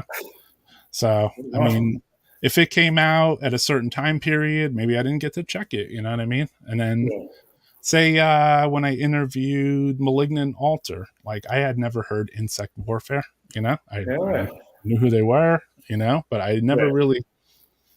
They were grindcore in a time when I listened to gore grind. So, like, I basically did not listen to them at all, you know? No, that makes sense.